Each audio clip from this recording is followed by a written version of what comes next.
Hello everybody, welcome back. We are going to be on the alpha characters today. There's a little bit of an update to flex, flex tax rates, so we're going to go through that real quick. We've got, with the update to gift insurance points and insurance mechanism, the portion of flex sold by companies has been increasing. To reduce speculation on Flex prices and make it easier for capitalists to purchase Flex at normal prices, the market will gradually cancel the tax rate discount on Flex sales. The current discount is 10%, and the adjustment plan is as follows. After May 21st update, which is next Wednesday morning, the tax rate will increase from 2% to 5%. After the June 4th update, the tax rate will increase from 5% to 8%, and after the June 18th update, the tax rate will increase from 8% to 12%. During the adjustment period, market analysts will continuously conduct anomaly analysis based on flex trading conditions and formulate additional plans to reduce flex price speculation. From what I understand, this is pretty much going to put Flex back at the cost that it was before they changed the Flex tax rates. So, before the Flex tax rates, Flex was sitting at probably 7.2 million with a 12% tax on it. After that, it's been slowly going up. Recently, it's been as high as 9 million, and that's just kind of crazy. So, if that's been going up like this because of these flex insurance changes, then this, I have no idea what kind of effect this will have, whether it'll bring it back down to that 7.2, 7.6 million kind of range. I hope it does, because it really does need to go and fix that. But what I think will actually happen is people will just continue to raise the price of Plex to account for the extra taxes being placed on it. I don't know if that's going to be true, but we'll see as it comes. We can already see that what I really want to focus on here is there are 3 updates here that they're listing. One for each week, as we have been previously getting.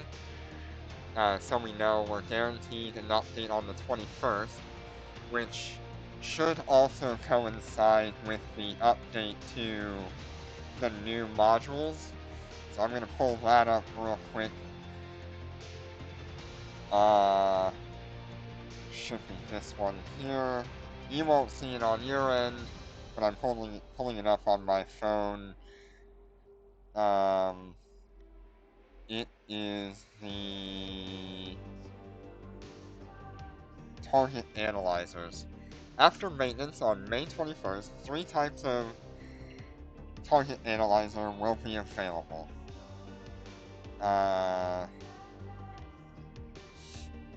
Target module analyzer. When destroying a target, it increases the likelihood of its installed modules dropping. This module's effect cannot be stacked and is determined by the final blow. Target cargo analyzer. When destroying a target, it increases the likelihood of its items in its cargo dropping. This module cannot stack and is determined by the final blow. Target structure analyzer. When destroying a target, it increases the likelihood of leaving behind a wreck. This module's effect cannot stack and is determined by the final blow.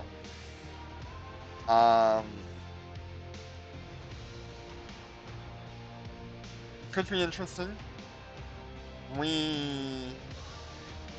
I doubt we will see a new ship on top of that, but given that we just saw the new Navy carriers with the Destiny,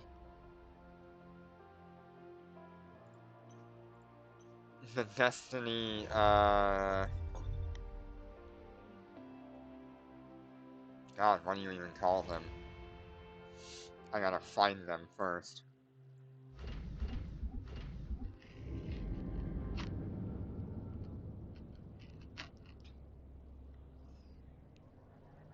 It's the special module for the Navy carriers. We could just randomly see them drop a new ship, so we need to keep an eye on... Wow, that is really bad frame rate. Okay, we're gonna try shutting this down real quick. We'll reload it.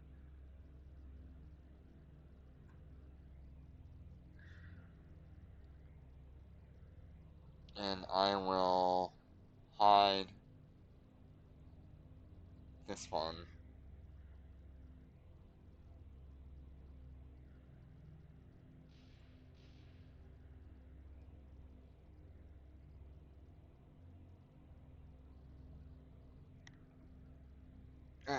We need to keep an eye on the update for next week, because if they're gonna drop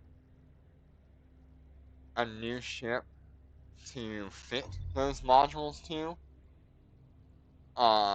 that's when they'll do it.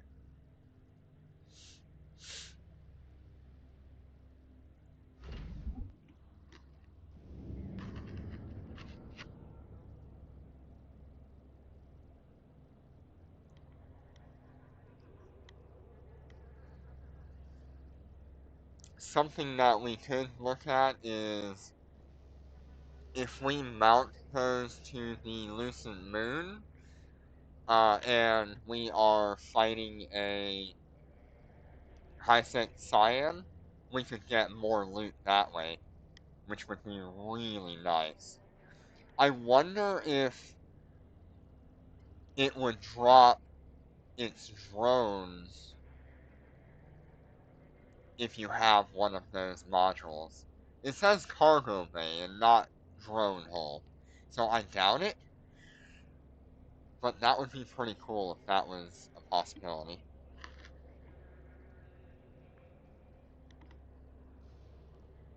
Alright, so we are actually going to be checking out a different binary system that was brought up a few weeks ago by one of our viewers. Let me find it real quick.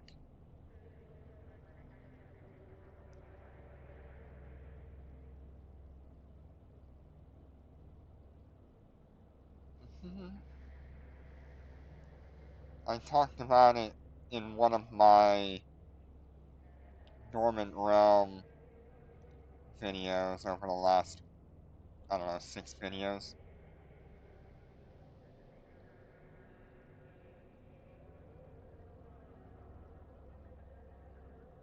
Let's see here.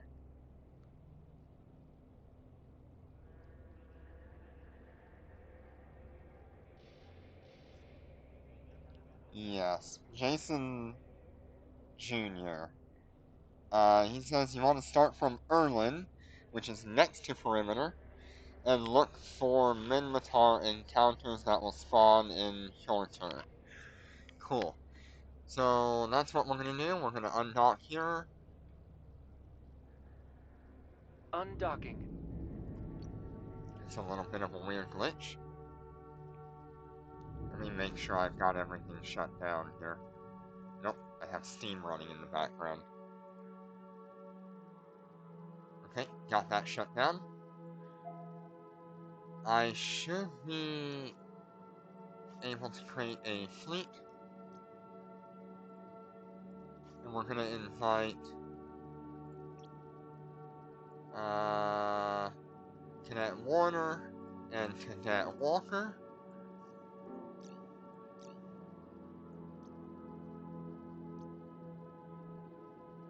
And we are going to look for Erlin. Fleet jump.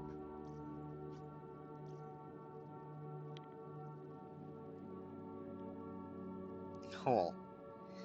So Warp with drive this, active.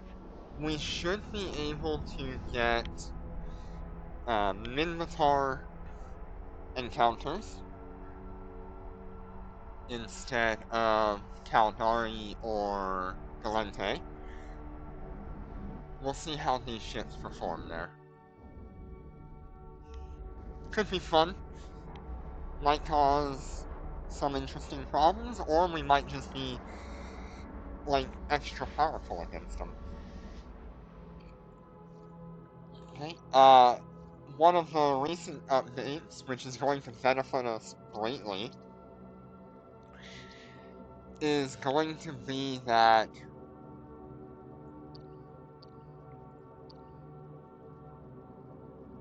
so this will be 2 jumps out shorter. Okay? So I'm gonna assume it'll be all the 2 jump. It is. Very cool.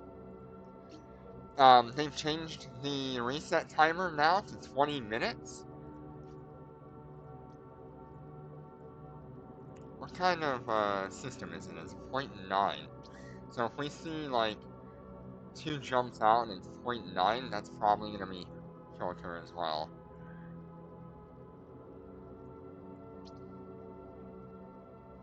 Yeah, let's go ahead and grab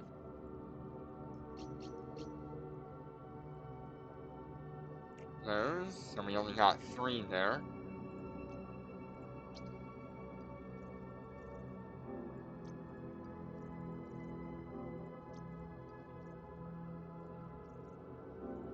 That 20-minute reset timer is really nice, but it comes with the downside of laboratory missions spawning less often. That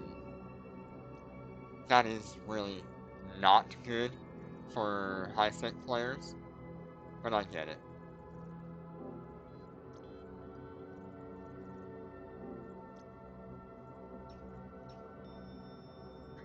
Alright, and while we're at it,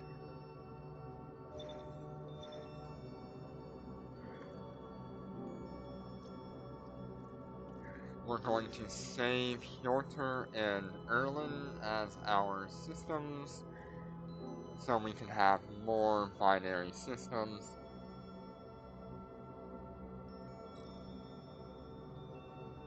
We are going to hit search, type in Erlin,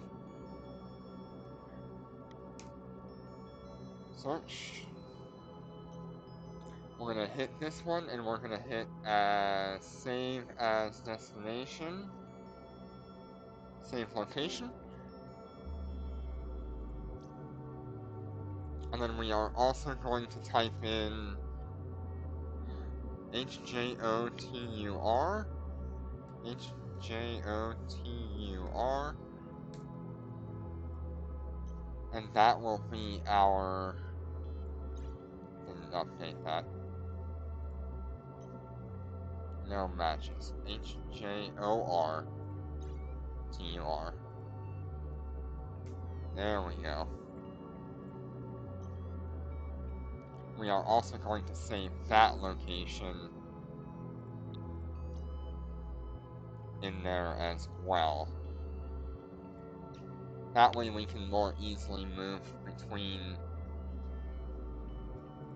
systems. I'm going to take this, add bookmark, no, edit. There we go. So now...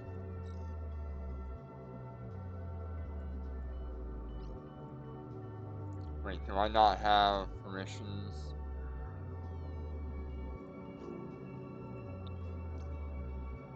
Yeah, so I need permissions to do that. Okay. So we're gonna do this the long way then. Sorry if this is gonna take a minute here.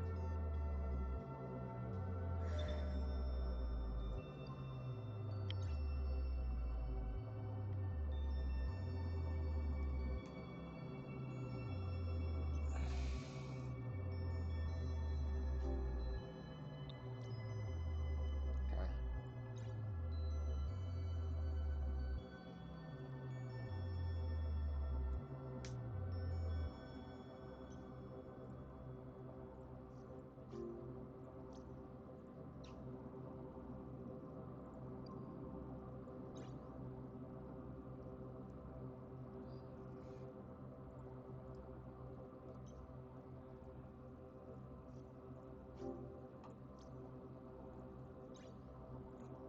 So by saving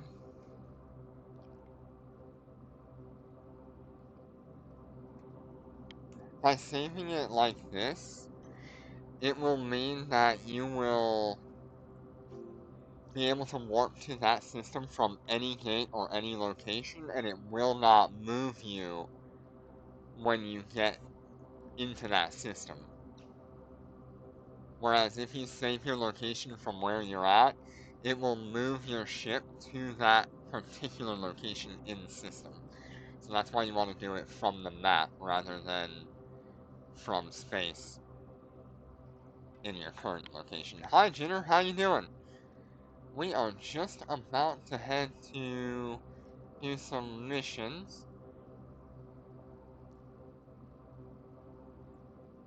Hey, where'd it go?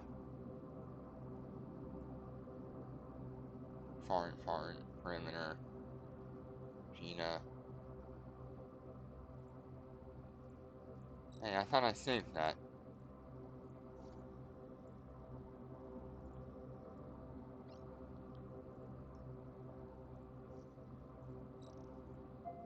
Okay, I'm gonna get these two going there.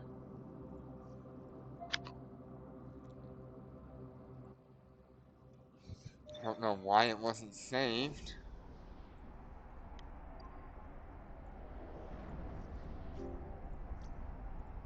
There we are.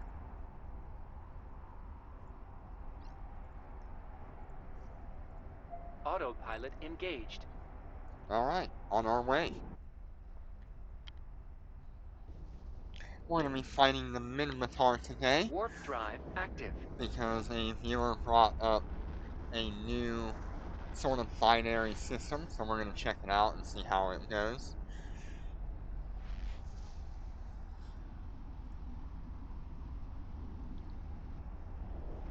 It has been a while since you guys have seen the alphas. They have just been doing the Concord Pass in the background.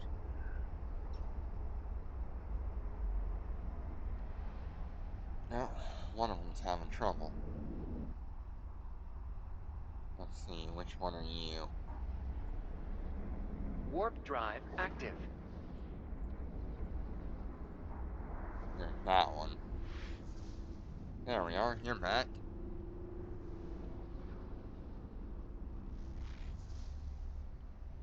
Wow, look at that. That's kind of funky looking.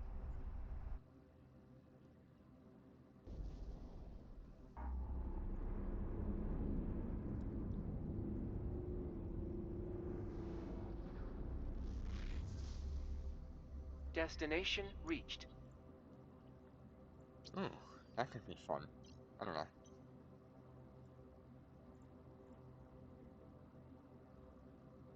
Okay, let me get a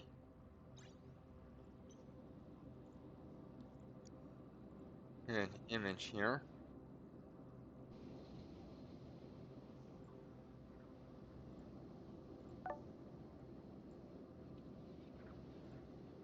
Alright. Now I still need to set my fleet correctly Let me do that. Send a squad deputies. Cancel. Squad. Send a squad deputy. Okay. We're all set up and ready to go. Fleet warp.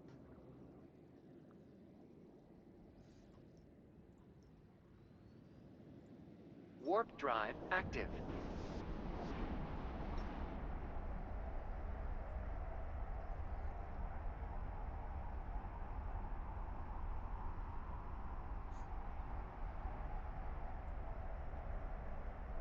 Let's get to it. I need to set my auto orbit to on. We're under attack.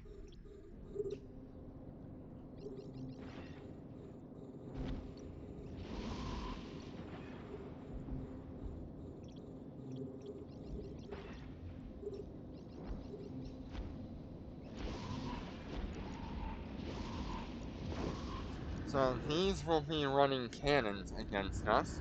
Minmatar are a cannon-based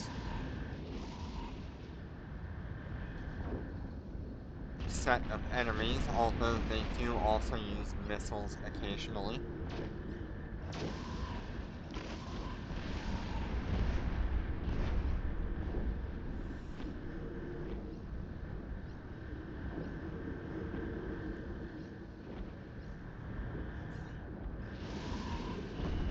Enemy ships detected.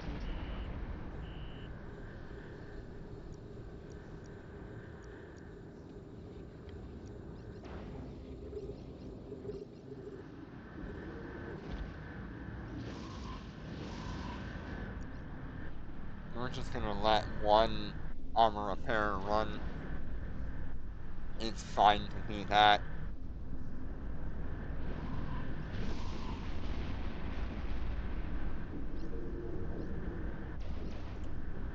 So let me check on damage types for cannons.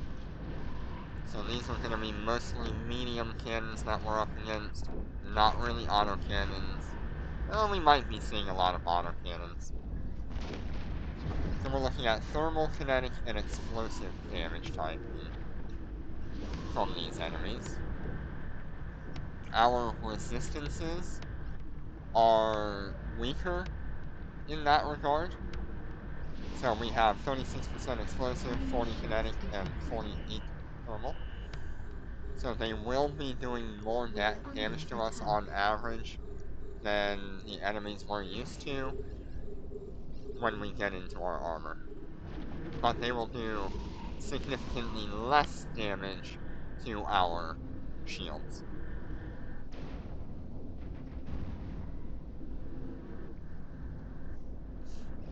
They are fairly weak to kinetic and thermal.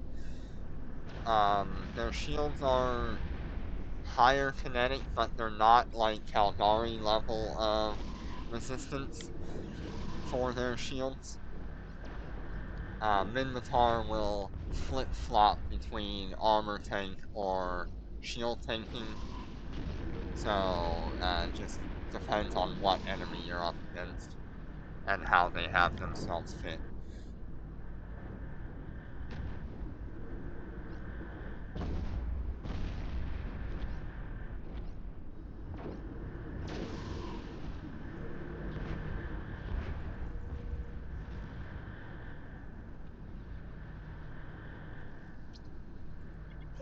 Fleet warp.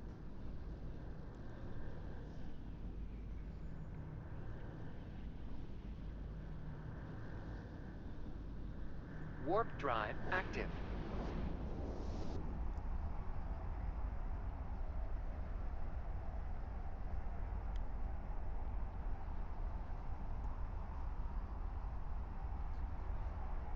So I assume this first bounty tick is going to be pretty poor.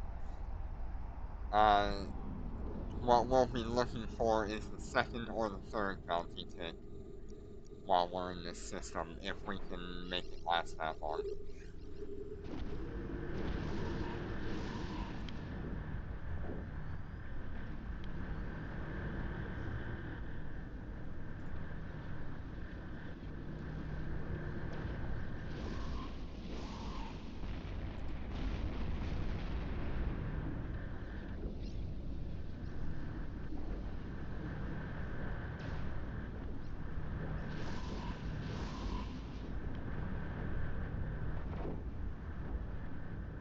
I could probably just turn my armor repairs off. There's no need in having them if I'm only at like half shield so far.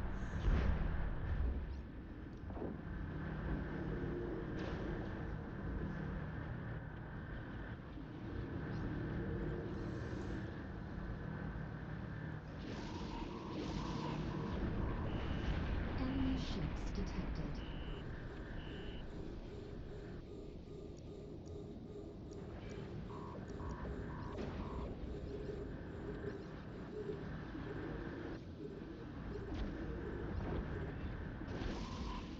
Things in Minmatar you kind of want to look out for would be like these hounds.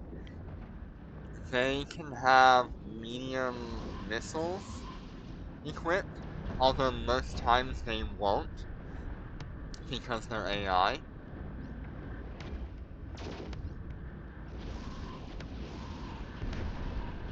But they can end up causing a lot of DPS problems for larger ships, like battlecruisers and battleships, if they're left unattended.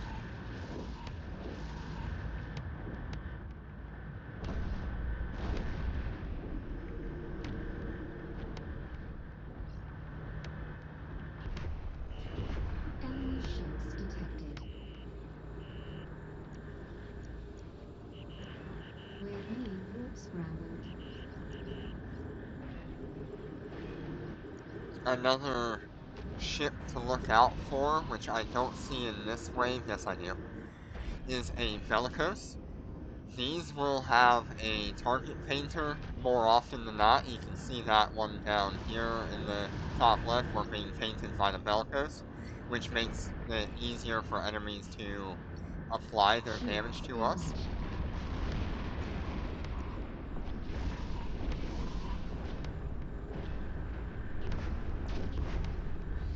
We've got a warp scrambler that just went away, so that was locking us in place.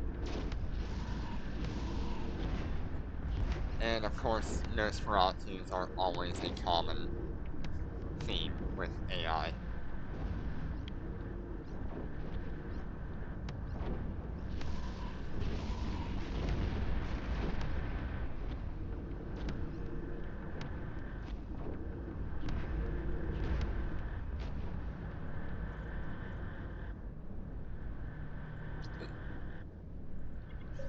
Fleet warp.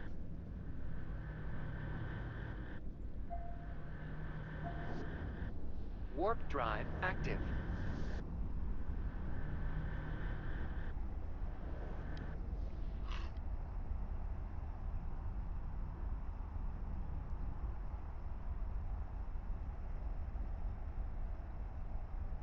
Okay, and here we've got a couple of Gistum Stabbers. Stabbers are interesting ships in that they are 90% of the time going to be running medium cannons rather than autocannons. So if you can keep your traverse around them up, they will deal a lot worse damage to you, We're under attack. helping you survive that little bit more.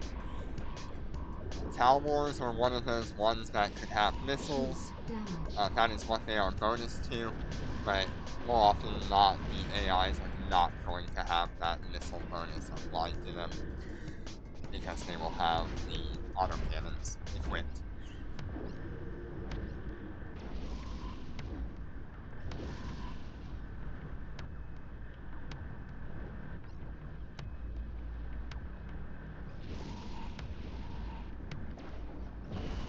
Enemy ships detected.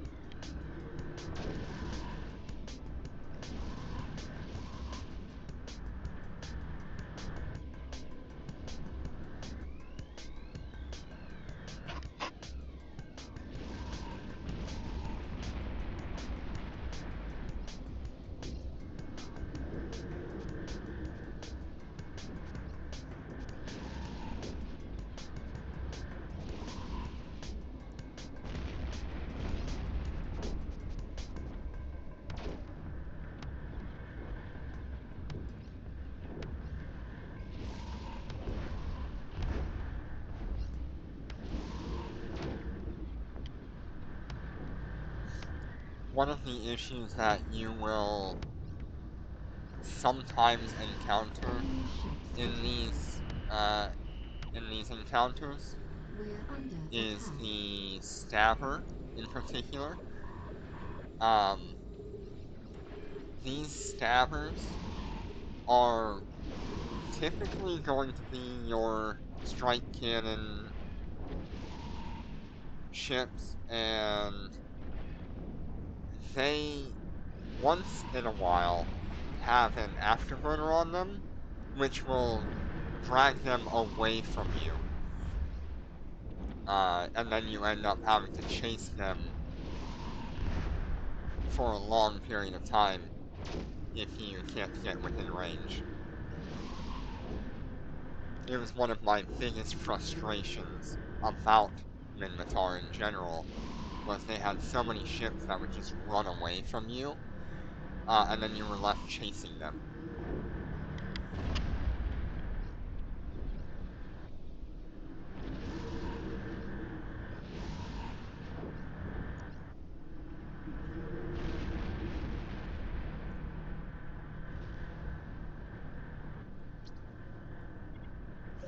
Fleet warp.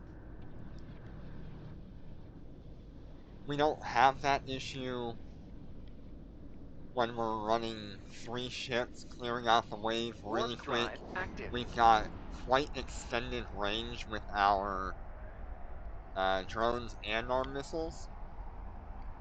I mean, we're talking about 40 kilometers of drone command range, being how far I can send them out. So we won't have the problem of just having to chase anything down. We're under attack.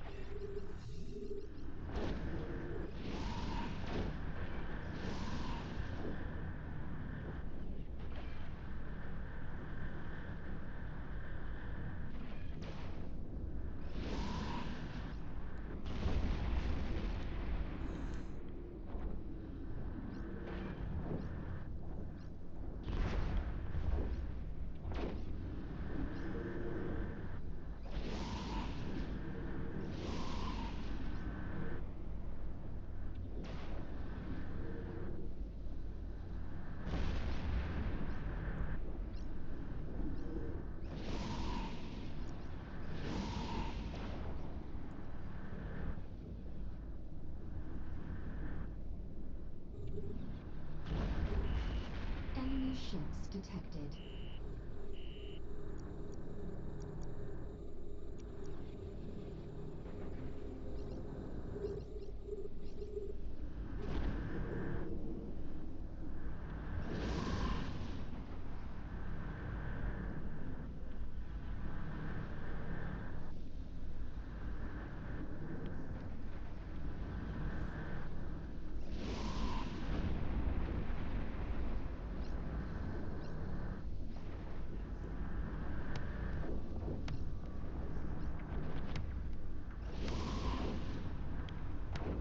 We're under attack.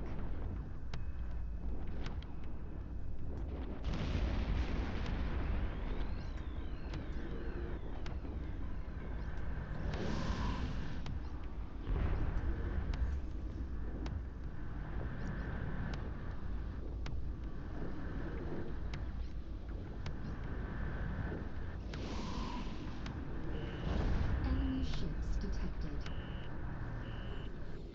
We're under attack.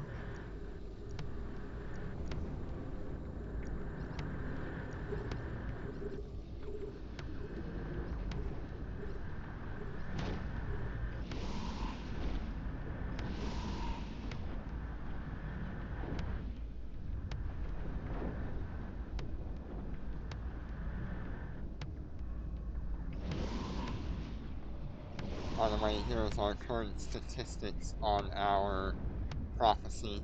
We've got 475.83 DPS. 159 is from our missiles. 316 is from our drones.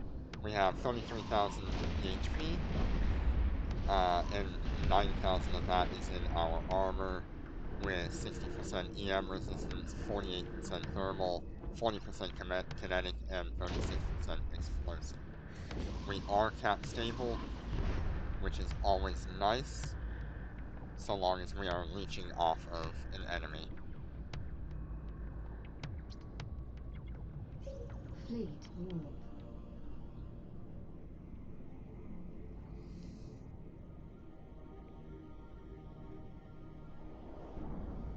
Warp drive active. Currently, our drone amplifiers are sitting at 20 seconds of activation, and we are still using the fat drone damage amplifiers.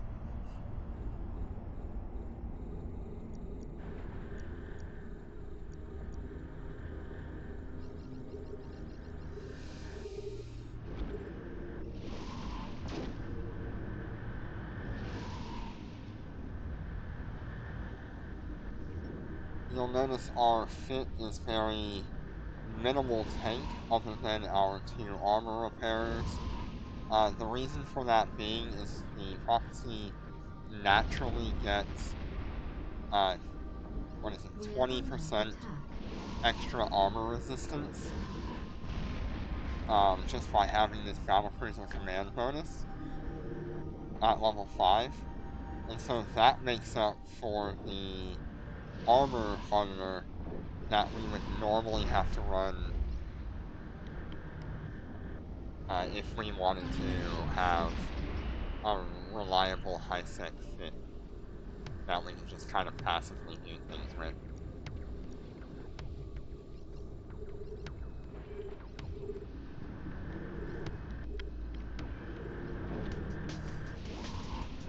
Let's see, has our encounter timer come off?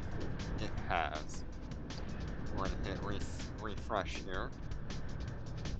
So all of these 2 jumps away are Urethra, are Erlen, We're under attack. Erlen, okay.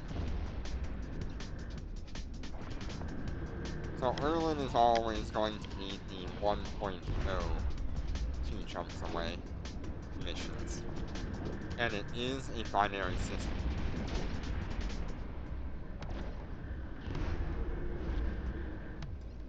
Right here next to Gina. So if you are someone who just doesn't want to fight Galente anymore and you want to change it up, just move over 1 system from Perimeter to Enemy Erlen, ships detected. and now you have access to Minmatar enemies in your binary systems. It would be really interesting if there was like a binary system nearby for Amarr enemies as well.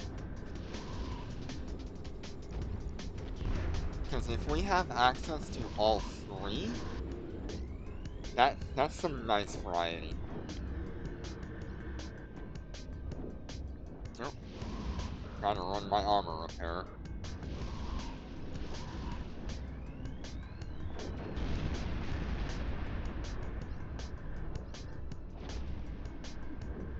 It's gonna take a bit to get them back up to health.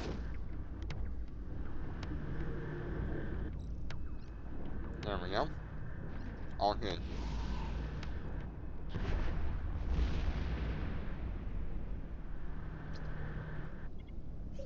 Fleet warp.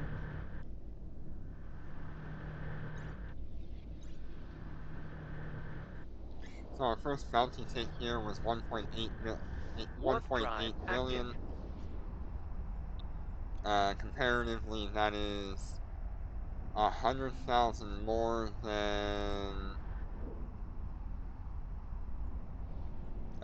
what we would get fighting enemies in Perimeter, which pretty much equates to killing 2 extra enemies faster than what we do in Perimeter. And that was just our first bounty hit. So with our second bounty hit, I'm looking for somewhere in the 2 million to 2.2 million range.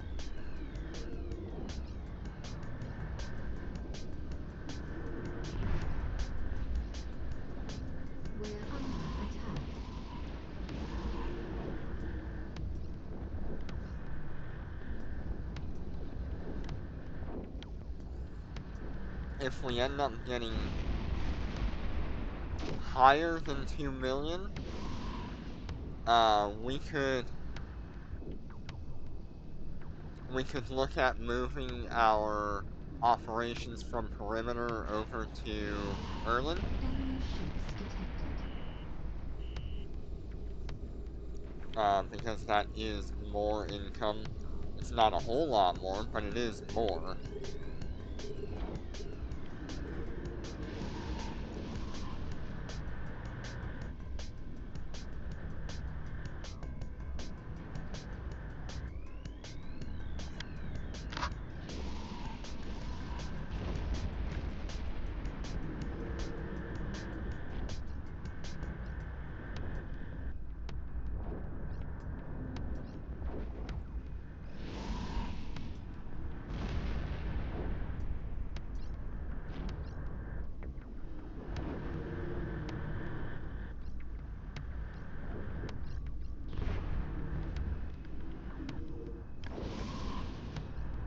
And if we get that 2.2 million, and it's fairly reliable, that would put us better than what we would get in Foreign. Because Foreign is an average of like 1.8, I think. Let me check this one.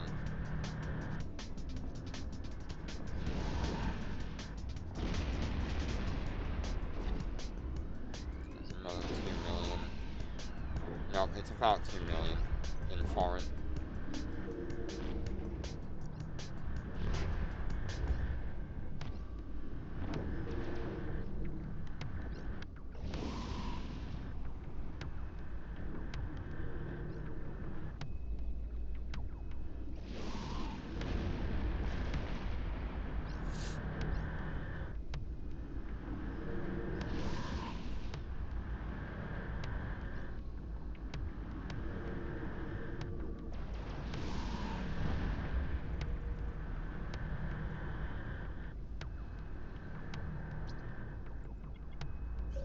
Fleet warp.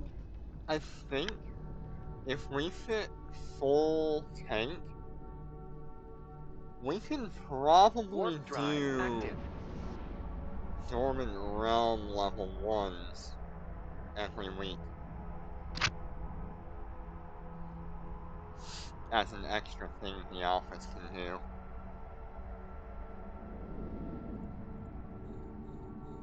We're under attack.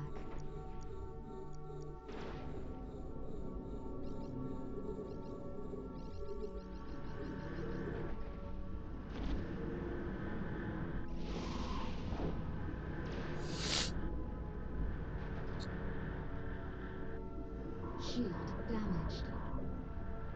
We might not even need full tank, we might just need 1 red and 1 yellow on top of what we're running right now. Or like 1 red and a damage control.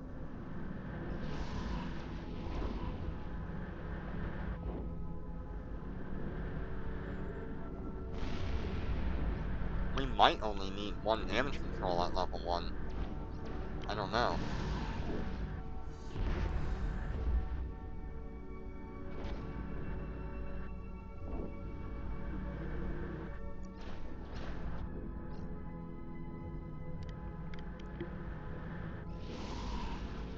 If we do, Enemy ships detected. if we are able to complete Dormant Realms at a low level, that would give us access to income from implant stuff, and that would really boost our ability to be able to fund another month of Omega. Even if we're only making like 40 or so million extra a week from that, or a month, I don't know. I don't know what's possible as an alpha doing dormants.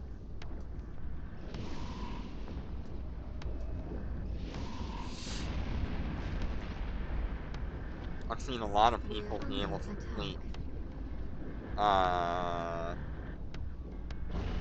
the frigate Enemy Dormant ships Abyss, detected. Dormant Realm, with just one ship. But those are worms, and we don't have skills for worms.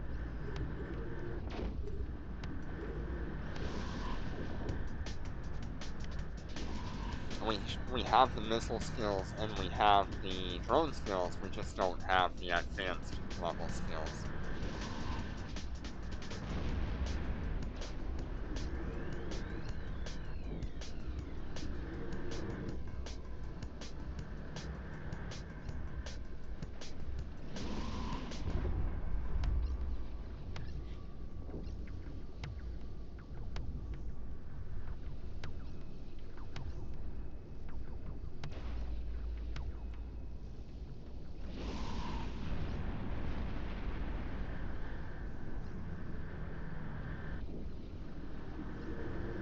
So as it sits, we are currently around 60%, 61% on our skill points. Wow, that one's at 59, that's really bad.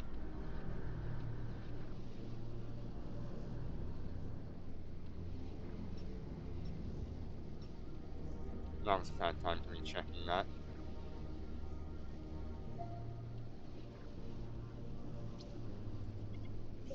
Fleet war.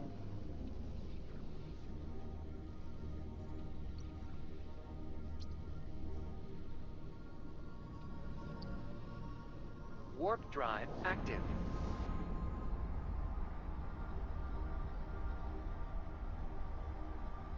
Interesting, so this one did not receive any missions for Erlin. So it's not a true binary system like Perimeter and Foreign, but it's close.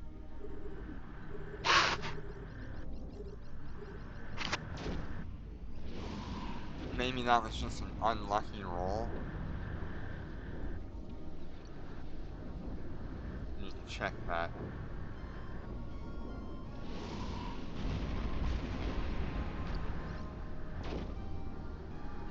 .9.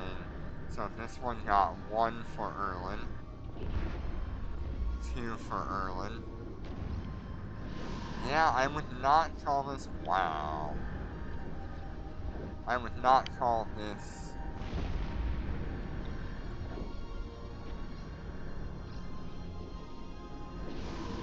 a true binary system like Perimeter and Foreign, but it's close enough that it could work. We're under attack. If you're just wanting to target Minmatar enemies.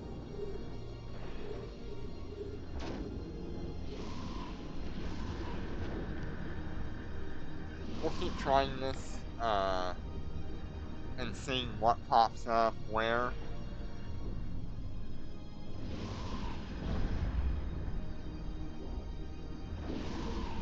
Maybe I'm just really unlucky right now with my resets. Or it's possible that they changed how missions are picked because of this event.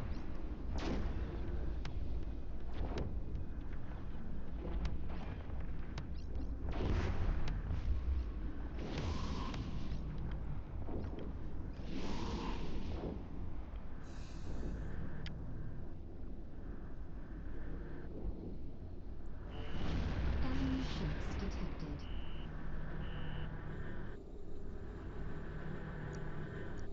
We're under attack.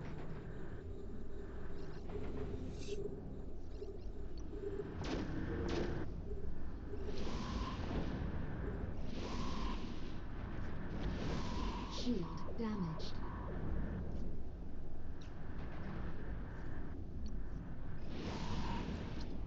It's also not as easy to tell which missions are supposed to be your opposite system.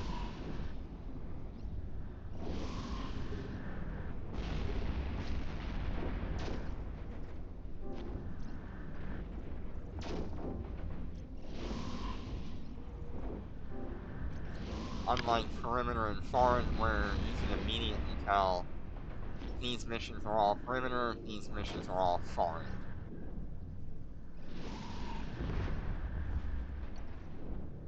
Let's see if I can grab... Fleet warp.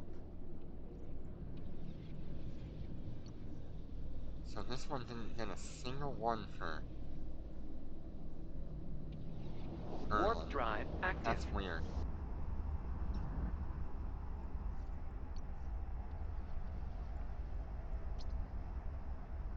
We're gonna go ahead and grab our Erlen missions here.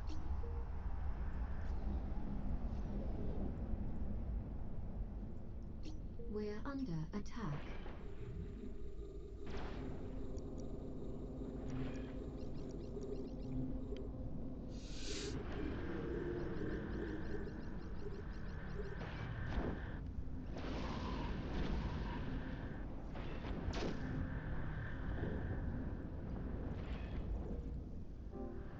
Yes, I like the lowered time, the lowered reset timer, but I do not like losing access to laboratory spawns. I wish they would have kept the lab spawns the same, because now it's just screwing over high-sec capital ships even more. At this point, they need to put in a master level mission set for those people with capitals in high-sec. It doesn't have to be as lucrative as We're under attack.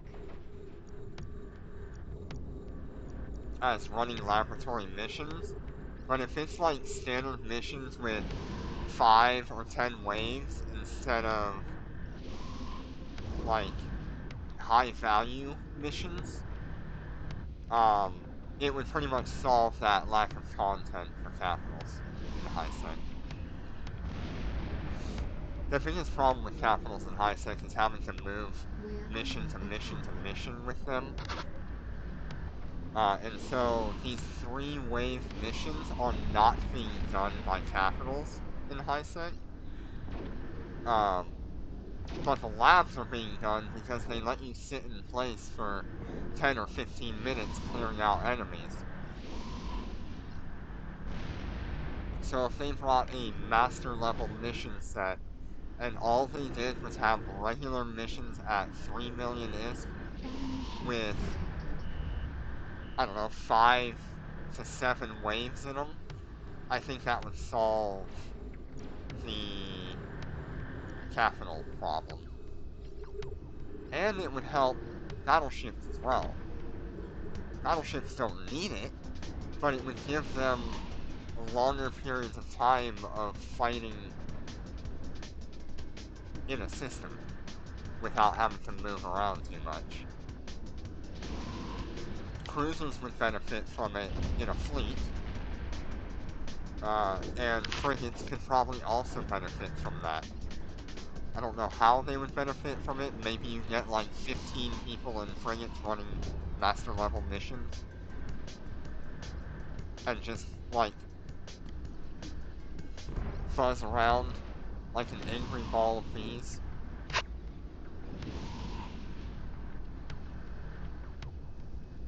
But it would, I think that would probably solve the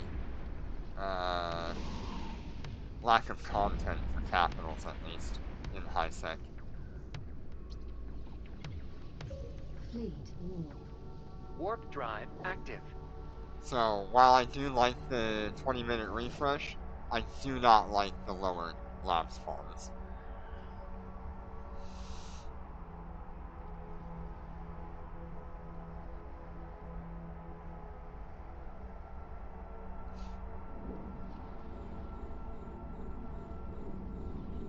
We're under attack.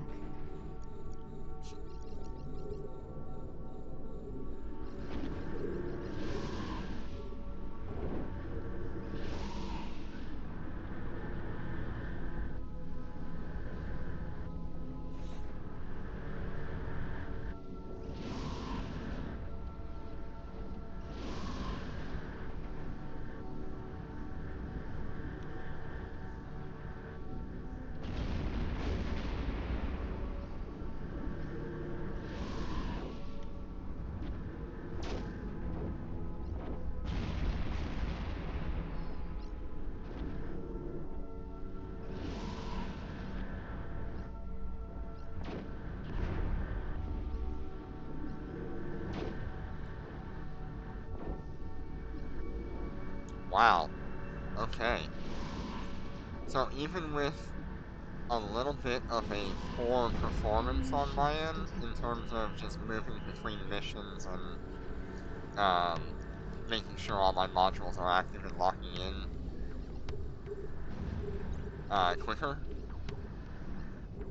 we have already flown our bounty tick out of the water. We're at least 200,000 more than our highest bounty ticks. Good. That's a good sign. 2.3 million. That means we're dealing a lot better DPS to these enemies that we've got on grid. Our damage is... what is that? About 10% higher on average than our highest bounty ticks previously, when we were doing it in perimeter and foreign.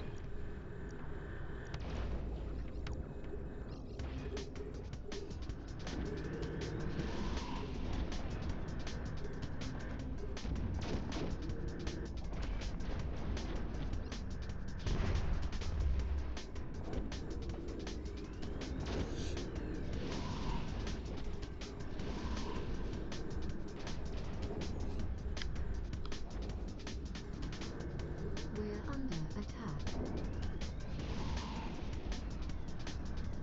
It's been like 3 weeks since the Navy carriers came out, right?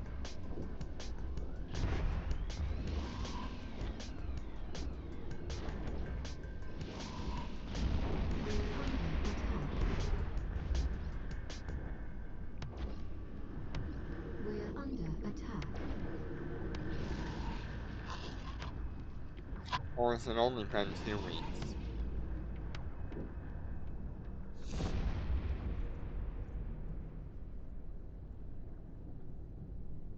Okay, we're gonna go to Erlin now.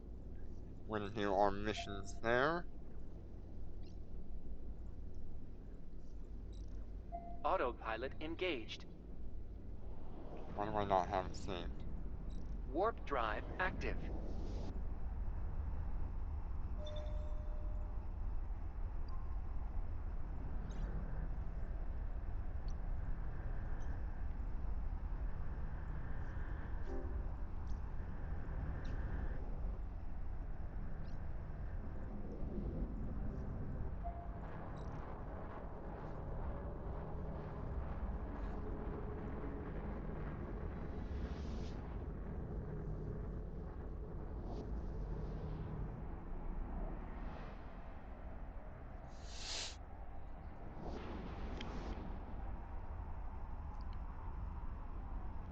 Warp drive active.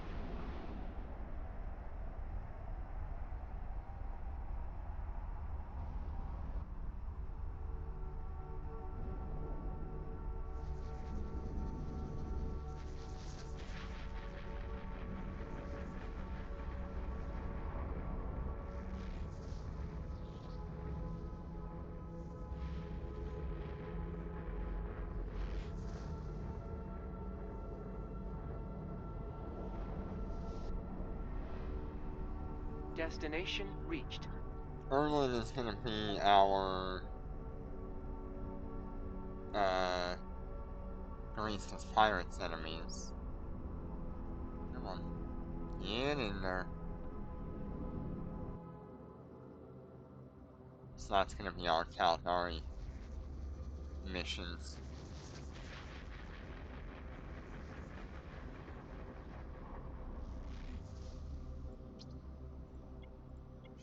Fleet warp.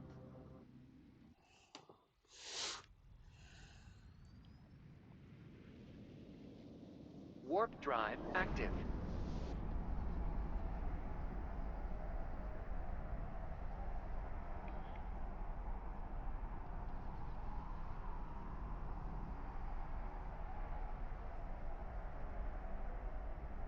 it might be worth my effort to just swap over to the rapid missiles.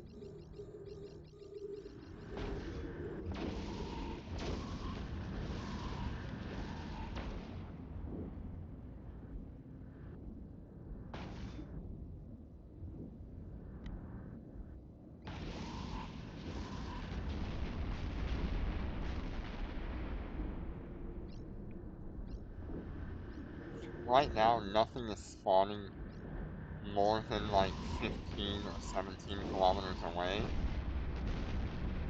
And that is well within range of rapids. And I would benefit a lot more from that. The consistent DPS on that is way better. It's why I use it on the Marshals and my Ravens. Just rapids feel a lot better in many cases.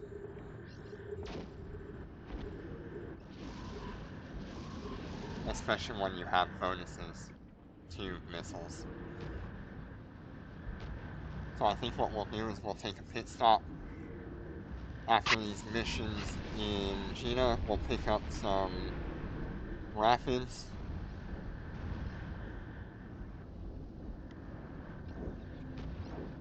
And then we will head back to Erlen and do our reset in Erlen.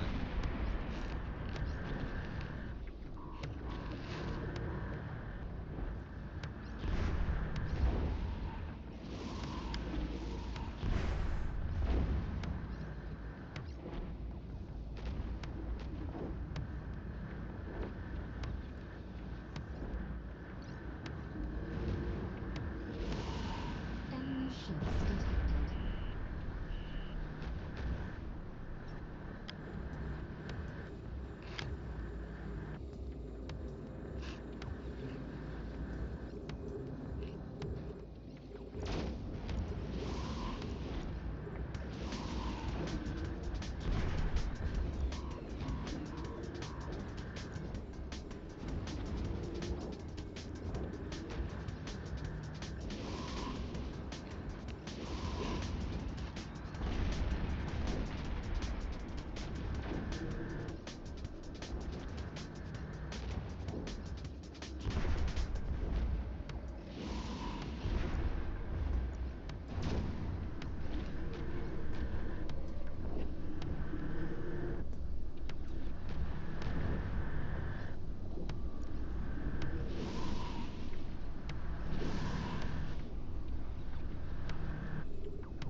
Fleet warp.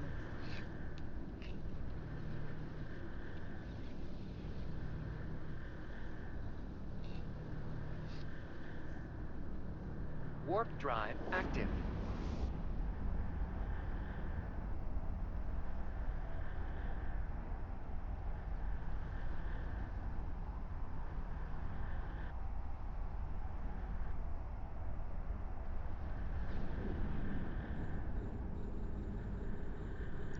We're under attack.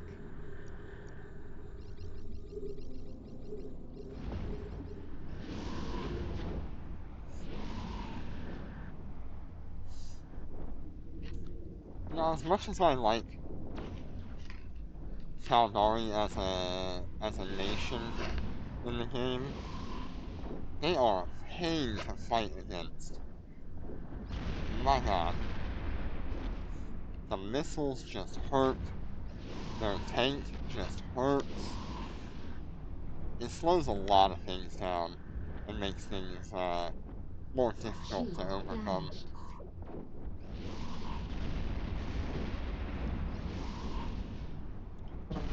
I think they are definitely, like, on average, better than the other nations. Enemy ships detected. The only ones that might compare with them would We're be under attack. the Amar enemies. only because they can just melt shields.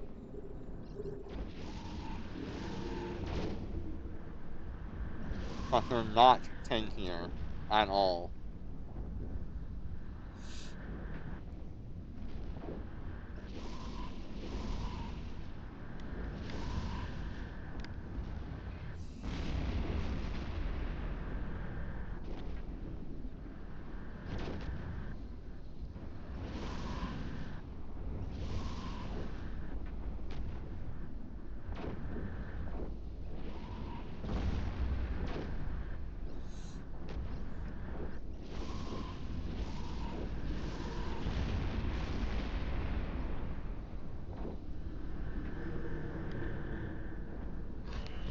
Enemy ships detected.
Fleet warp.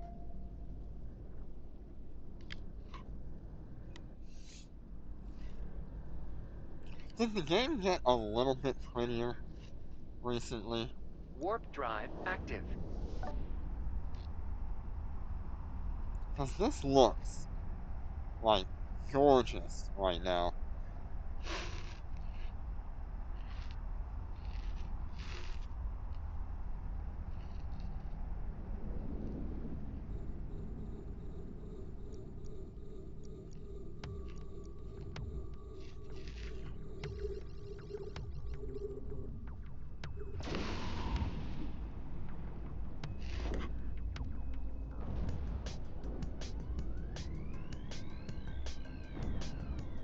I mean, just look at all the lights and the reflections. That is so good.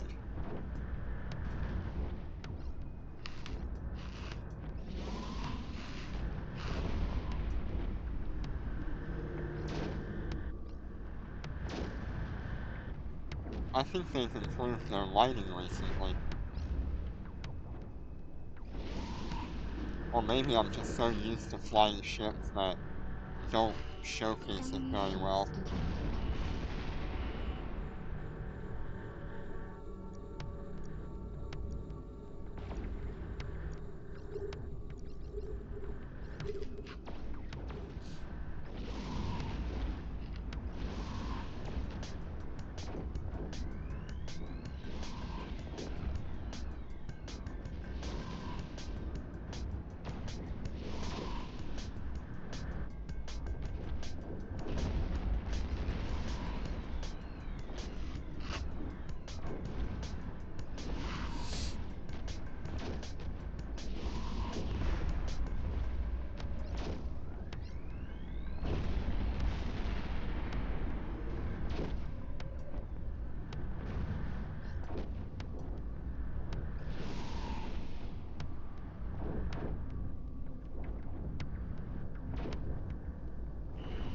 Enemy ships detected.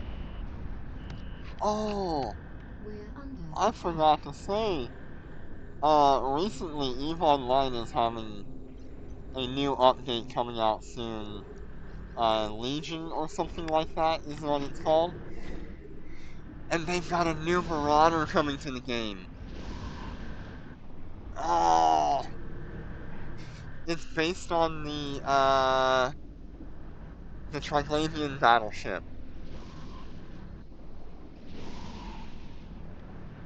So they're gonna have a Triglavian Marauder.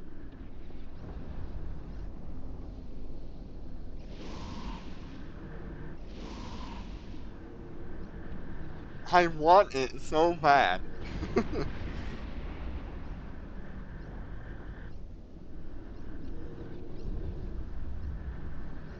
Let me find what that thing is called. It had an interesting name.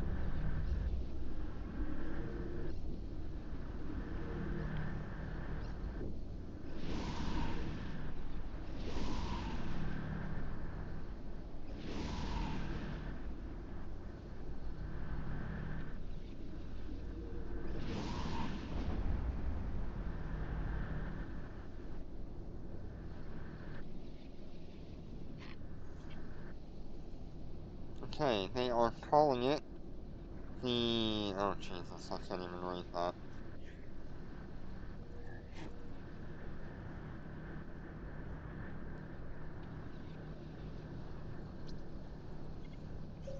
They are calling it the Sitswana or something like that. I'll put it in chat real quick. Warp drive active. DZIEWANNA.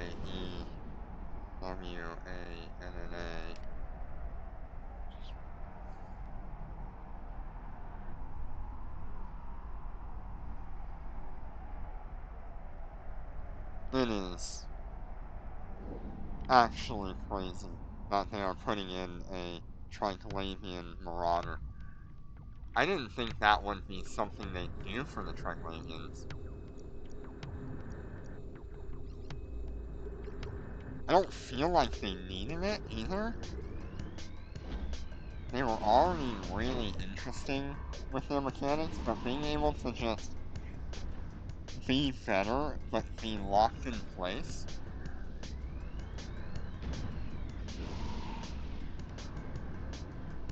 They get Marauder bonuses We're under attack. for Smart Bomb range, duration, and armor repair amount. They were already tanky from their armor repairing. But now they're gonna have... Wait, they're gonna have 150% armor repair between the Bastion module and their bonuses Detected. for themselves.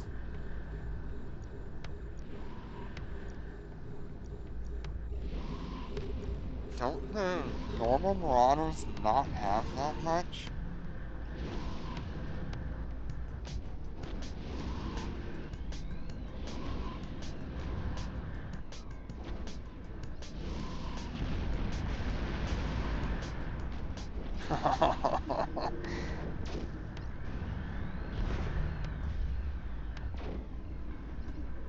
They can spool up to 7,000 DPS.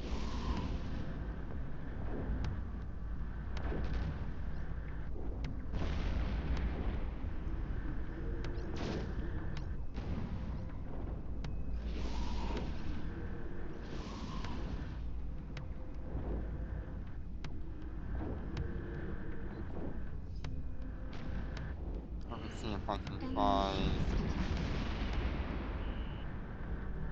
anything else on this thing.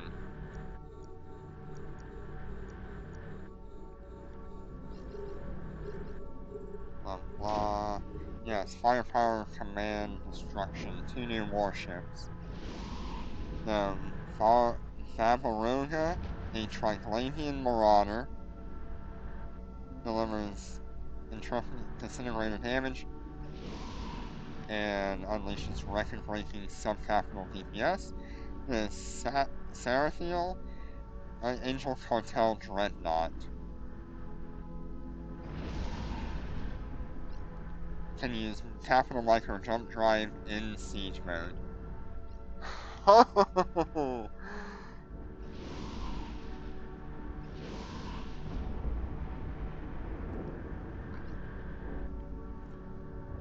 Nope.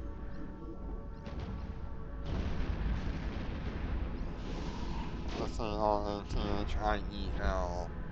We're under attack. Right, so those are the two new EVE Online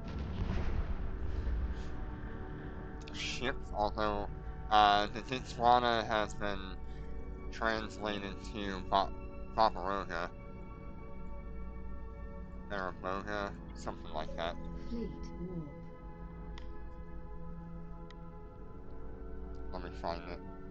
It's under the newest EVE Online Warp drive active. information release, Barbaroga. So the Ditswana that you see there is called the BABAROGA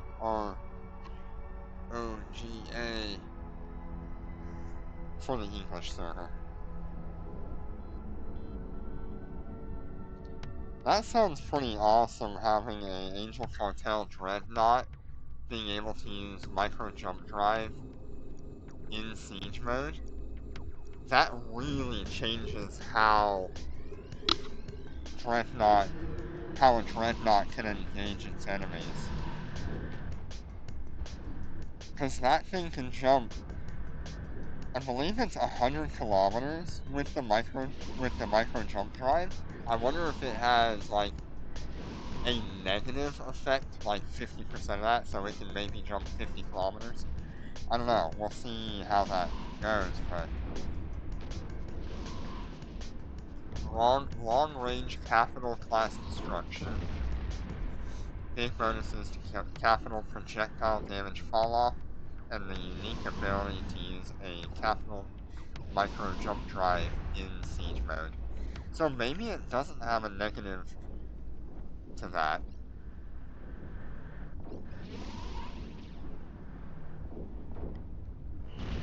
Enemy ships detected. I want it.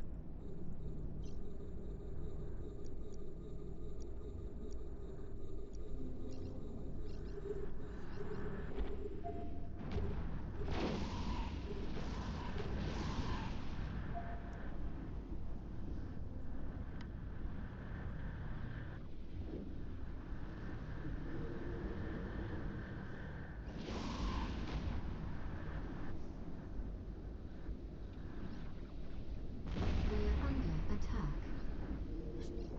I still want those ships to come to Eve Echoes.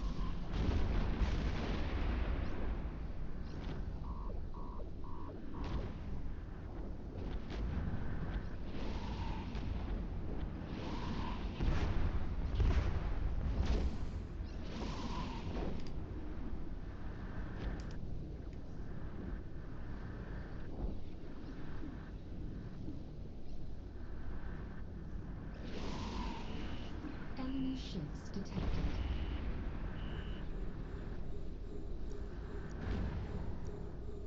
Okay, so we're going to do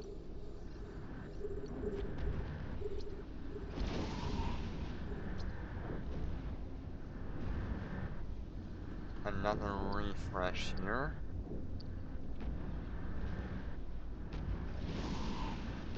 And we're looking for Minmatar.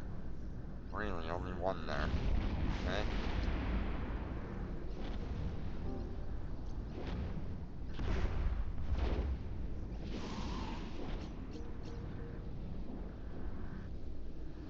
Okay, got 3 there.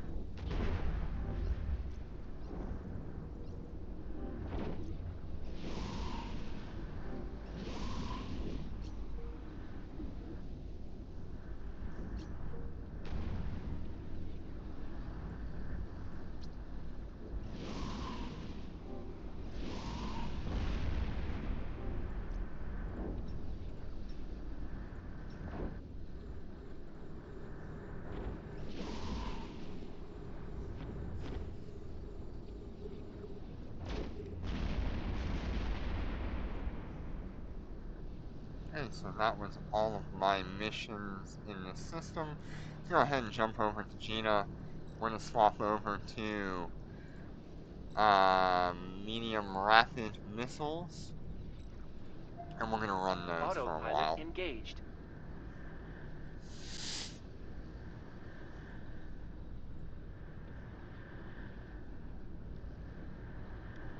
Warp drive active.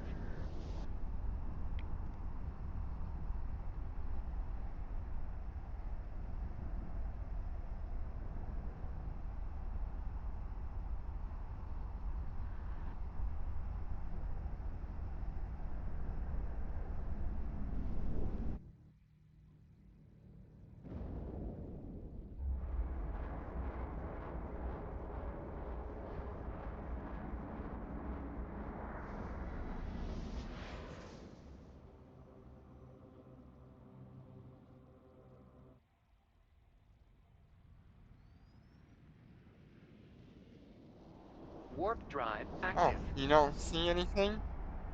I wonder why.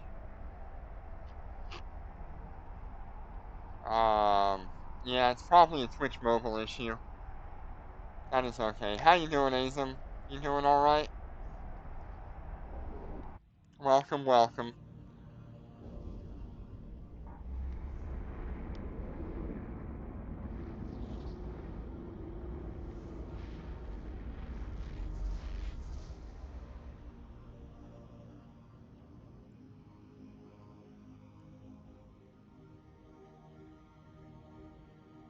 Warp drive active.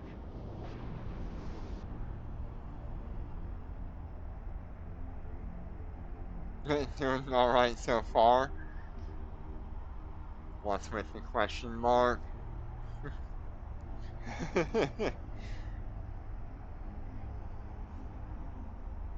Destined docking request accepted.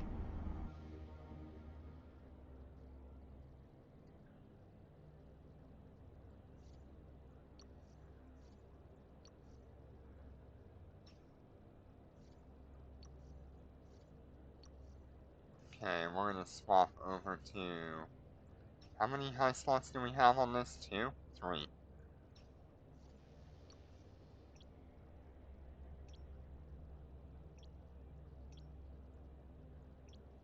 We're gonna go for medium rapids. And we're gonna look at... I believe it's gonna be a Republic fleet that's gonna be cheaper. Kaldari Navy is my only choice.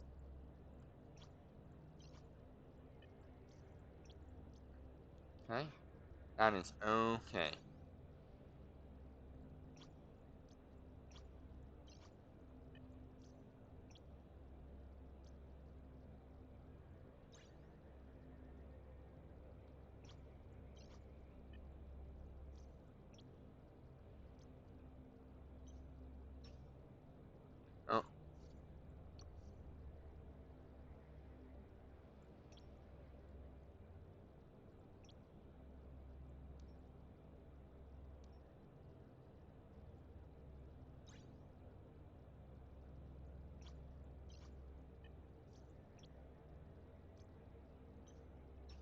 Oh, wow, that is almost all of the medium rapids that were on the market. Oh, how'd you manage to lock yourself out of your house?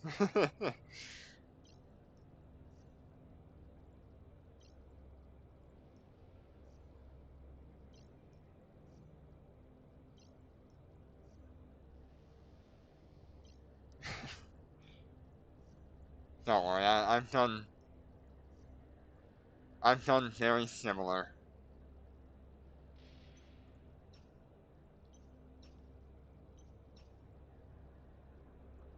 Okay, we are now going to go to Erlin again. How much time do we have left on our reset? 14 minutes? Nah, we're just gonna go straight to Porter. Shorter.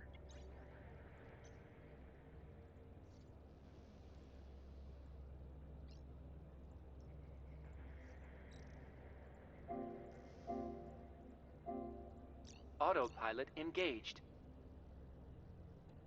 Undocking.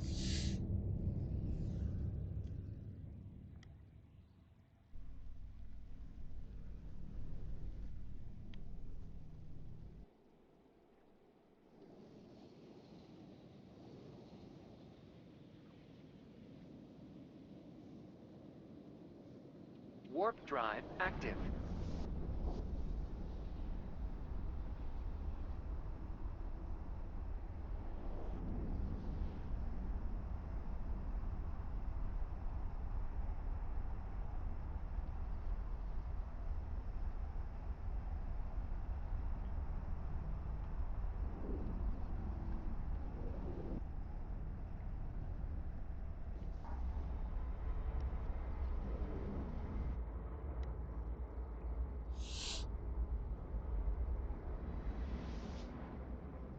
Okay, we're gonna do some more missions of Minmatar origin, Warp drive active. and we will see how that goes. If we end up with a higher bounty tank again, we will think about our base of operations and where we sit.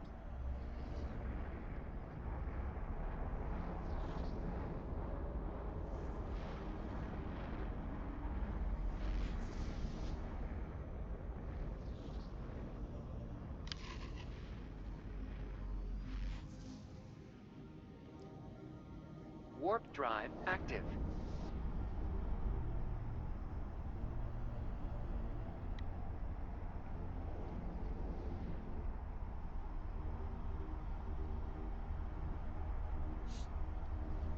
Yeah. Oh, I didn't see that. Yeah, I'm sorry about that, Azim. I did not see that message.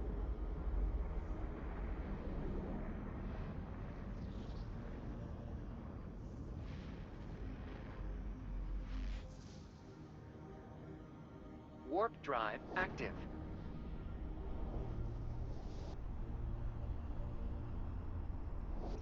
I just hope they are in a much better place and they can have the peace that they deserve.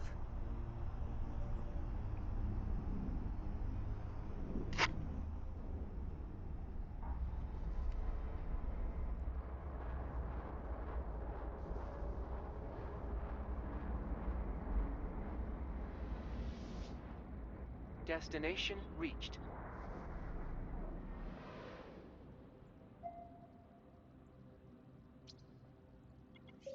Fleet warp. Yeah, if you ever need to talk about anything, feel free to reach out or Warp whatever. drive active.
Alright, we are up and running again.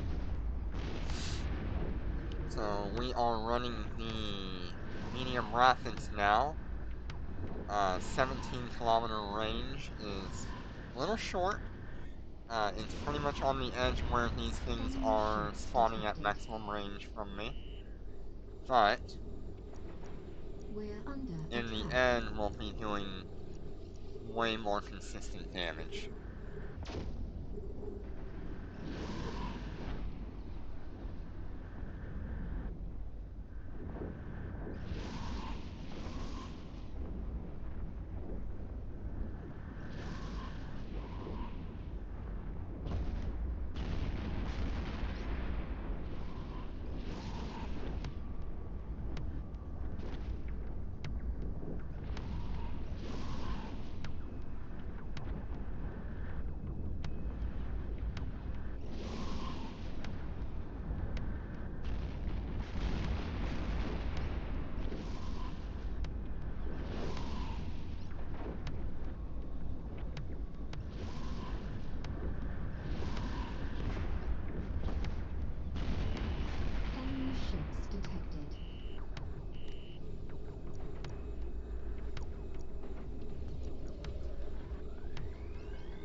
See, these guys are 29 kilometers away. That puts my missiles out of action for a long time.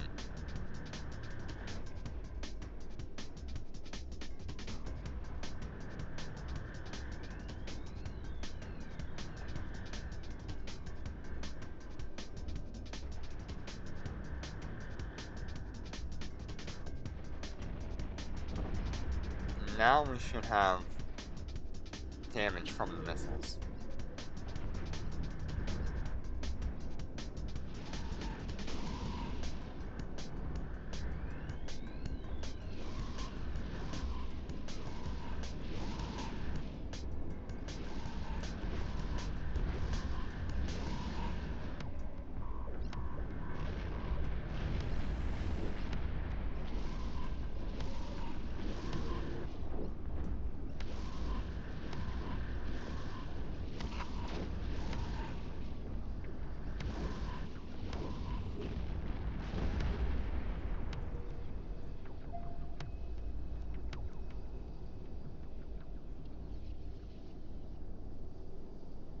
This one only had one mission, that's right.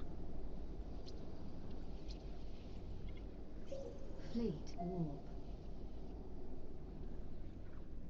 These other two characters have 3 missions. Warp drive active.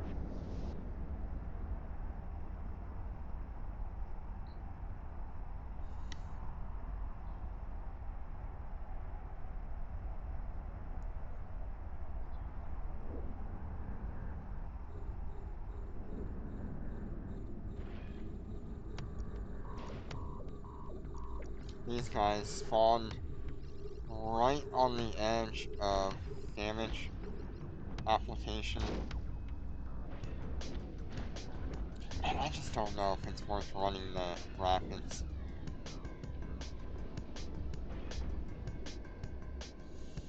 Should you get a lease? Are you intending to go with frigates? Or the fighters? Or are you gonna go with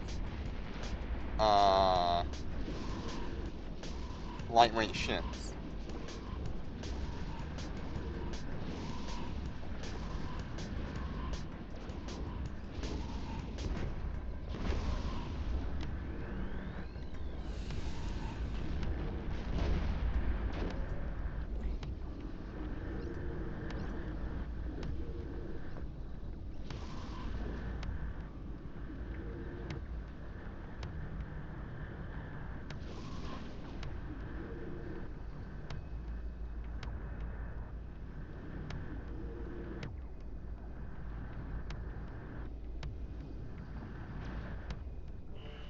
Enemy ships detected.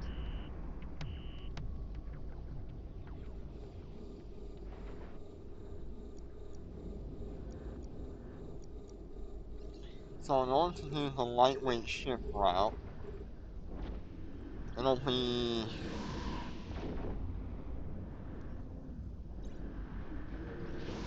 about 60 million for the ship itself, plus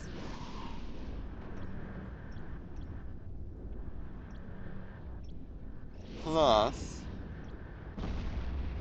lightweight ship hangar modification, which is probably gonna actually run you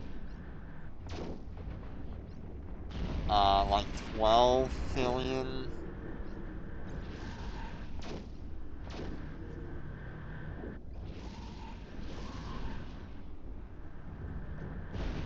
It's gonna cost you about another 12 billion. Enemy ships detected. And you're looking at 80 billion We're under attack. to fit it like that. And then have your lightweight ships, which whatever cost that's gonna be.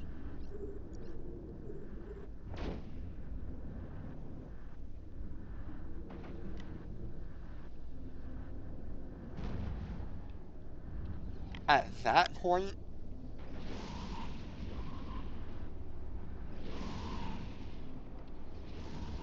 Is it worth grabbing that rather than just saving up for,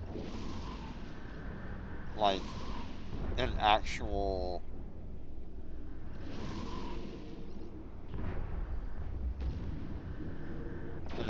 lightweight ship?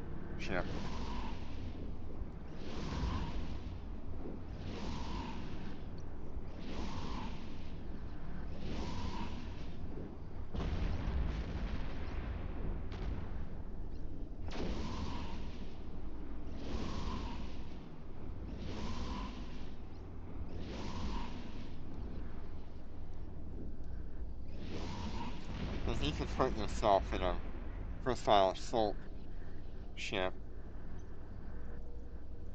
if you just want to keep saving. I know it's going to be something like twice the cost of the Lucid Moon, though, to set up.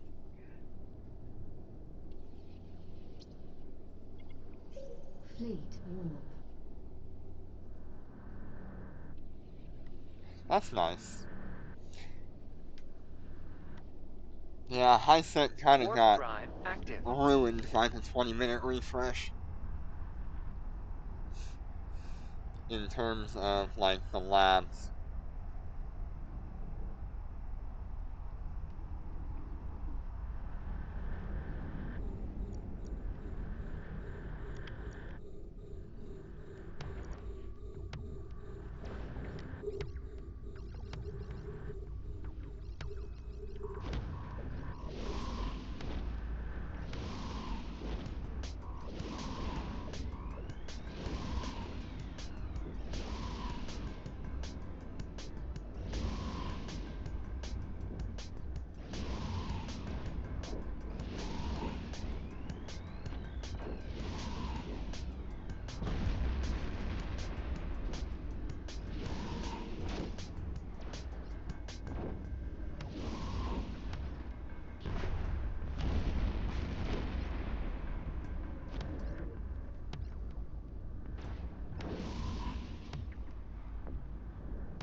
Enemy ships detected.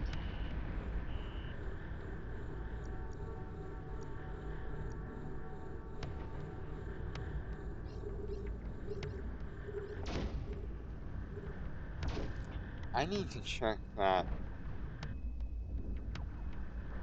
Discord announcement about those modules.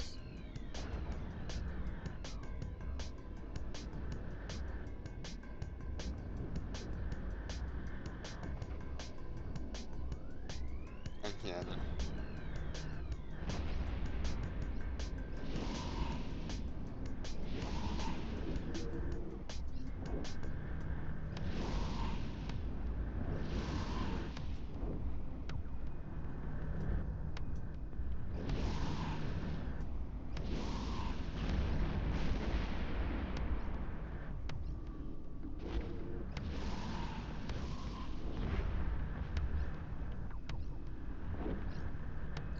Okay, so we're gonna get those in the LP store, mostly. The target analyzers.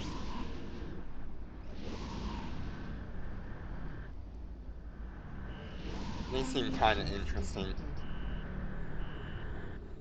I was wondering if maybe they would release with, like, a ship that was set to them, but since they're only going to be in the LP store or drop from the Malafis region, I don't think it will be locked to certain ships.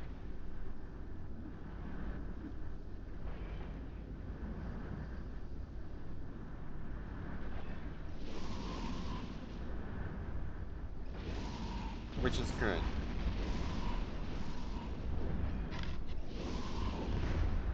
That'd be pretty crazy of them to release a new ship within like 2 or 3 weeks of releasing the Navy ships.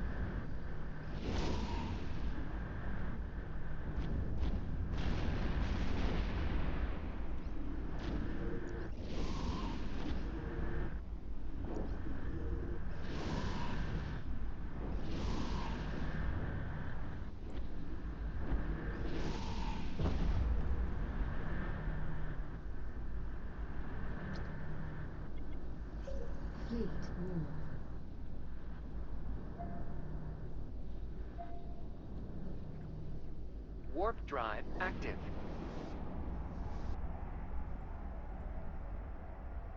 I mean, it's still possible they could sneak it in on us.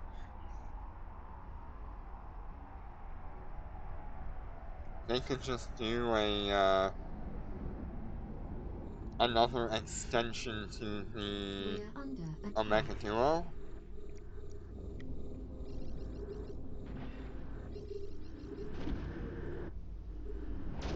And drop a ship on us like that. That would be wild. I don't know what they would Shield release. damaged. Maybe it would be a siege version of the Shield damaged. Wang Yu, as the next one.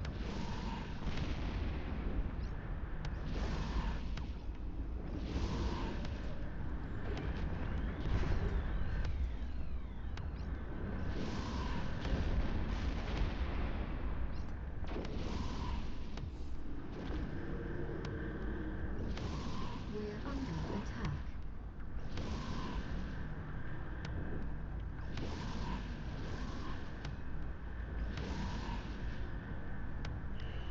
Enemy ships detected. We're under attack.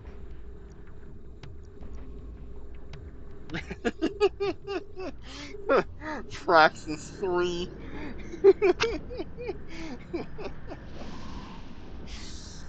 Praxis Assault.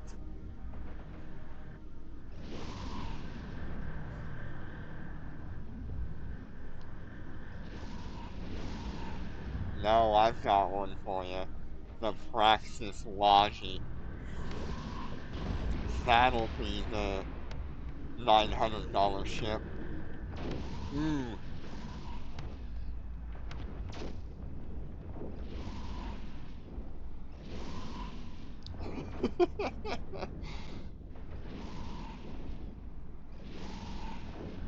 I mean, right now, the average cost of the Wang Yu is $700. So, the next one up is gonna be $900 on average. Enemy ships detected.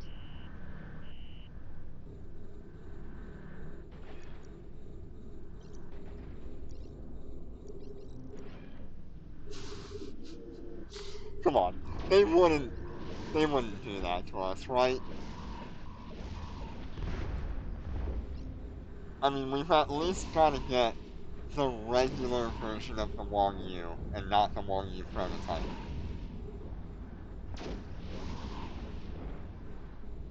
God, I hope that thing is better. It needs to be treated better.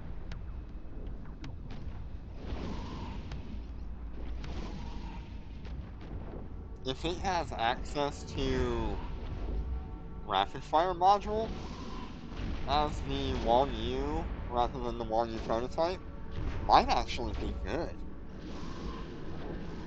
Rapid fire module would be fun on that.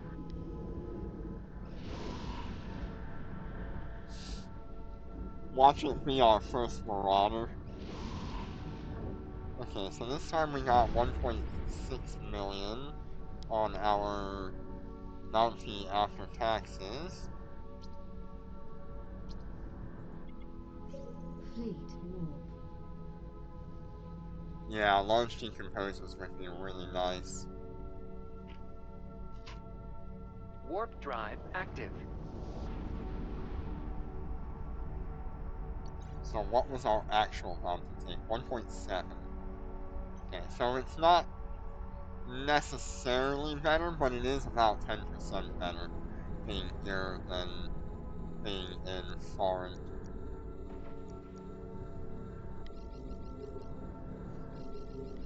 If I can get enough missions per reset, it is better. I guess I need to do a test of perimeter and foreign now and see how they're doing with the 20-minute refresh.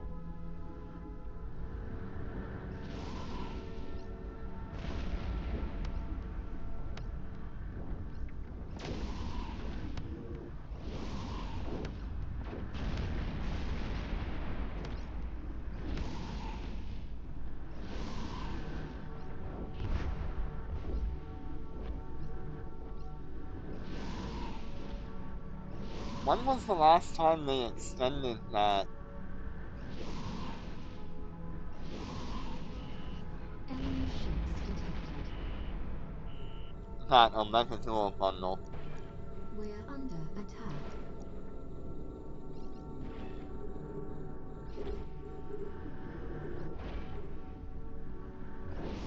That was like last year in May, right?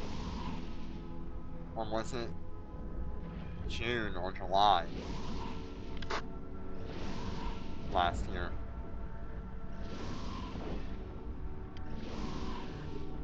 I guess I can look at it, because that's when I got it. I need to check my channel.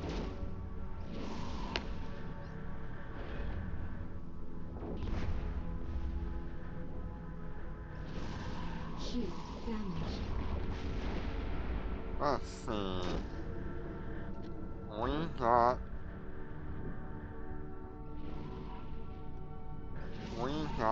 the...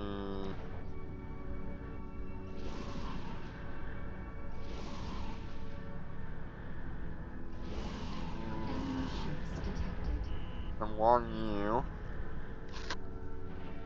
at least 6 months ago. It's only been 6 months? Ain't no way.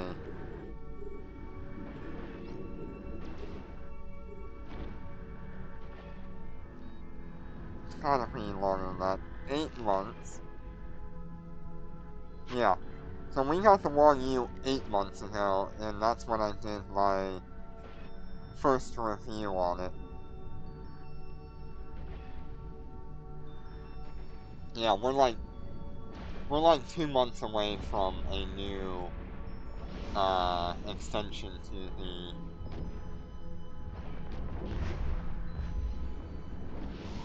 Omega Duo reward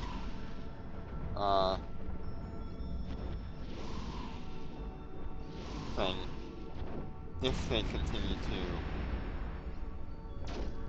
extend it like that. So far they've been keeping up on it, so I don't see why they wouldn't keep doing it to entice people to buy Omega Duo.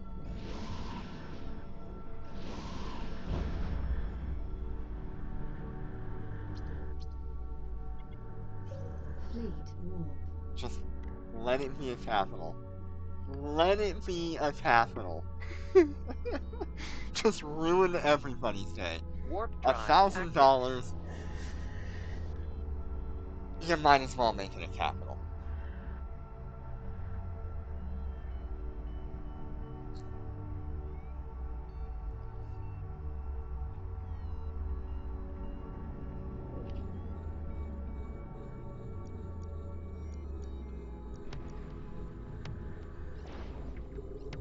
It won't be.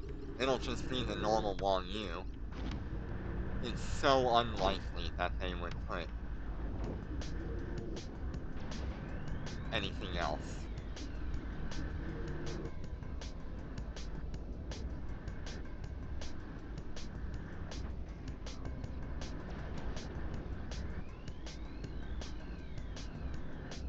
We're under attack.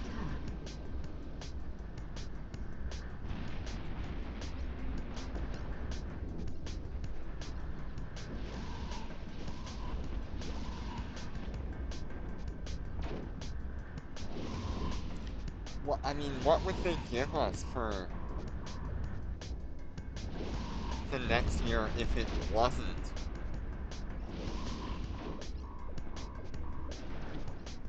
If it wasn't the, Wong Yu. We could look at, like, a new version of the Praxis, which would be... I don't know, like a Praxis Assault or something like that. That's practical. That would be, in Enemy my ships head, a detected. Praxis Assault would mean a Praxis with a siege module or something of that nature. That's fairly reasonable to assume. I don't think that would be worth having paid Omega Duo for for God knows how many years and having it cost $900. We're under attack. So I don't think a Praxis Assault would be our option. Wang Yu is a good ship in its own right. It's pretty equivalent to, like, a Raven Navy issue Enemy ships detected. without the siege mode.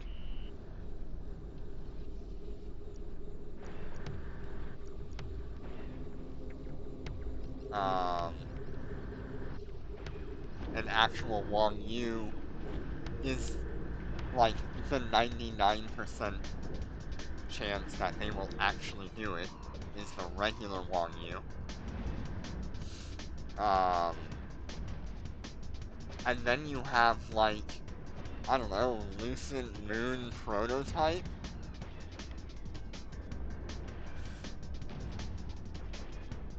Lucent Moon Assault.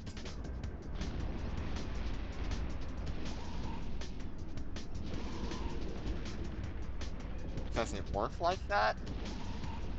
I mean, let's look at our faction ships.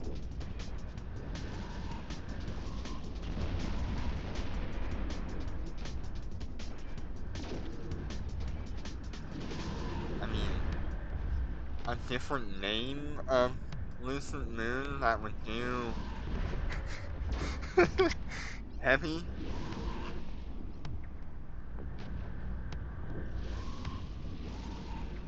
I mean, I guess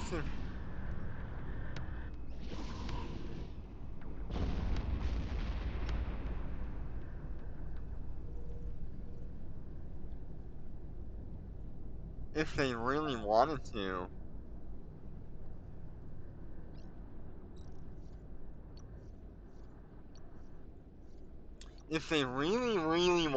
they've already shown that Lucent Moon is a versatile ship where it can do Logi drones, fat fighters, or lightweight ships.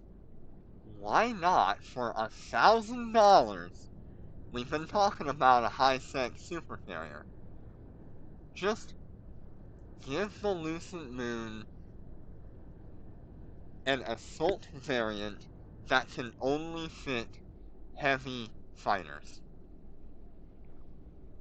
$1,000. That's what you've had to pay to have paid them to get your hands on whatever this next ship is.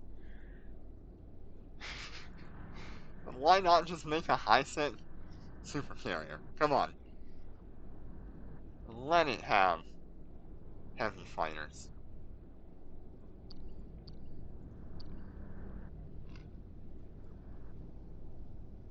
Let's see, we got one. We got two. This is not the greatest high-sec binary system. Or my luck is just awful. Or they've changed how this works. Because I only got 2 missions for Erlen.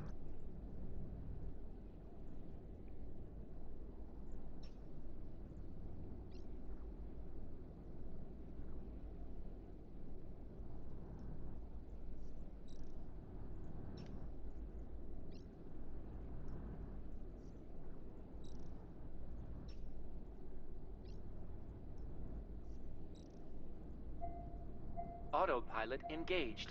Okay, so hear me out. Maybe they don't release a ship. Maybe they release a Warp drive module active.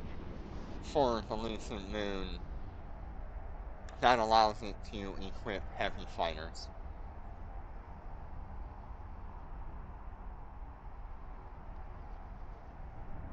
It's a lot of money for a module.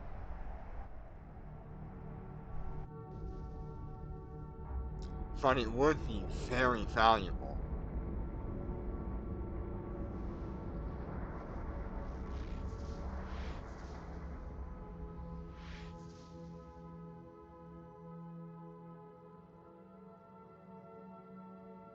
it would only be able to run Warp drive active. if the idea is that you lose one drone bay every time you go up a size of fighter. So when you go from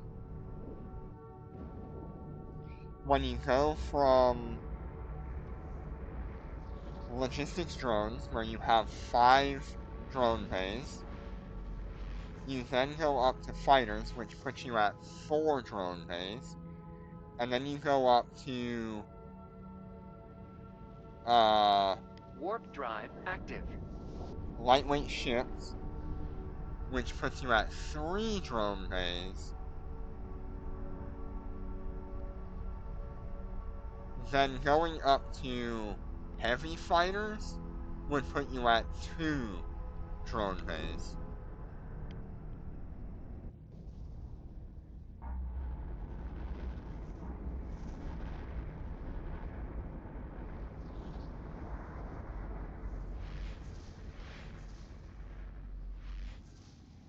Would Lucent Moon be good Warp with drive only active. 2 heavy fighter bays?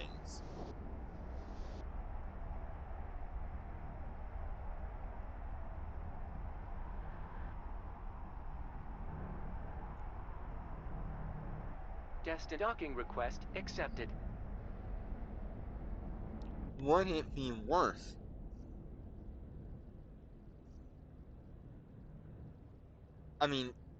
would it be worth running heavy fighters on a Lucent Moon with only 2 drone bays?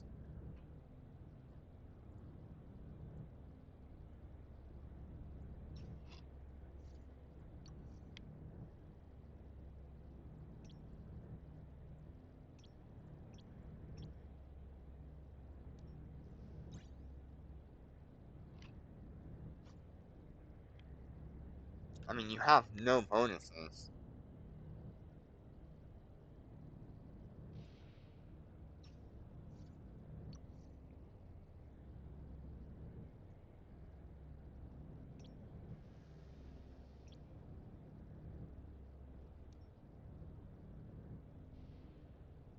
I mean, we'd all be running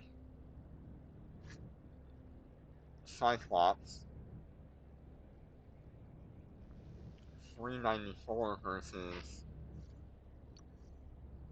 lightweight ships.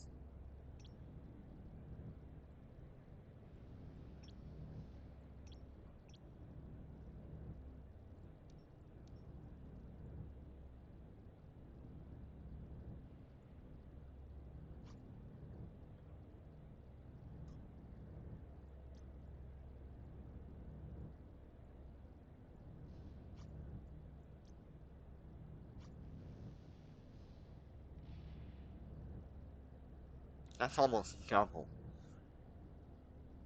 DPS, going from lightweight to heavy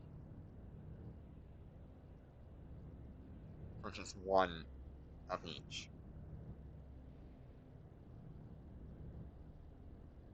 I don't see why not.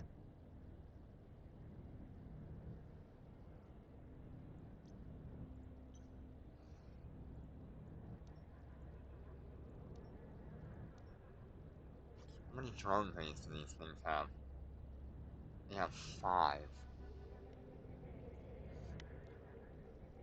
Lucent Moon would only have,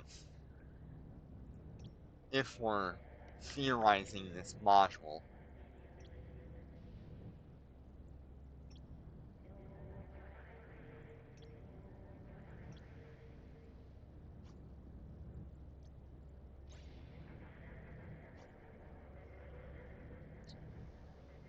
so you have 4 destroyer bays.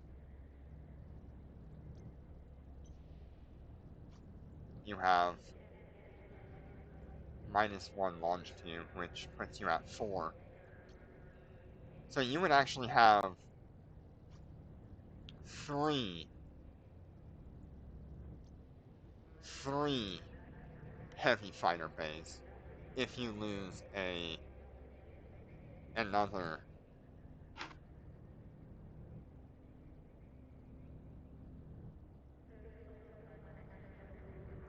drone bay.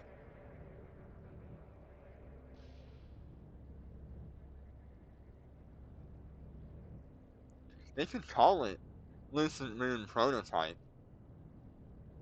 and the prototype part of it would be the ability to fit these heavy fighters.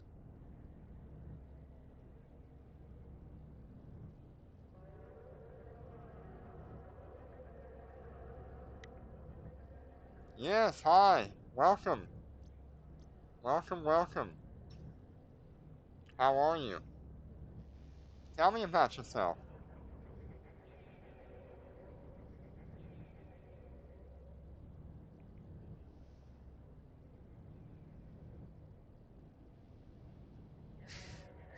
I am just finishing up our Alpha to Omega day today.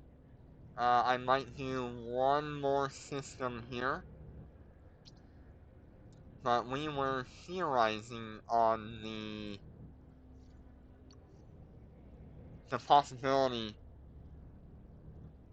We were theorizing on the possibility of what we were going to get for the next Omega Duo bundle. Because in order to get the Wang Yu prototype,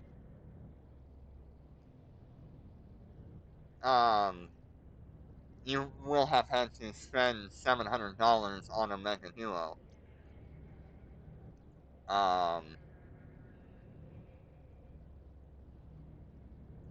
So the next one is gonna be like $850 or $900 to get whatever ship they drop on us, which is likely going to be the actual Wang Yu.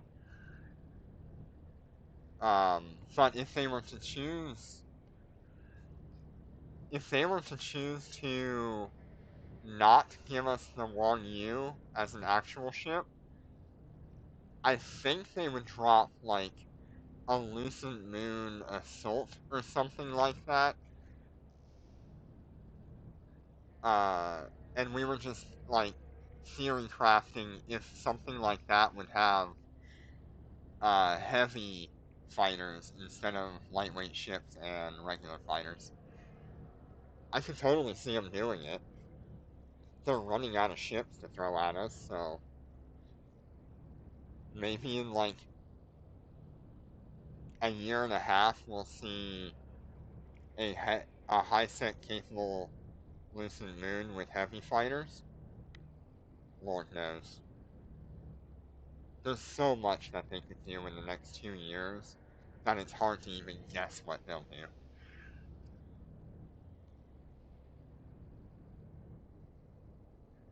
Yeah, they are certainly running out of content for new ships. The new Navy carriers, they're good. They do exactly what... I want a high-sec dread so bad. They do exactly what all of the carriers do, but better. Cyan Ocean, yeah. Super carrier for Concord. Let's do it. That'll come eventually. I know it will. They can't just sit on it forever.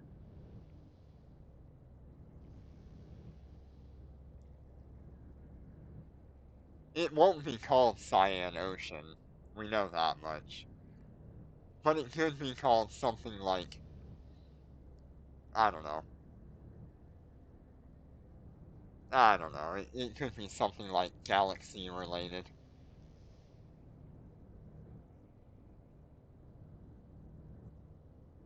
But I'm waiting.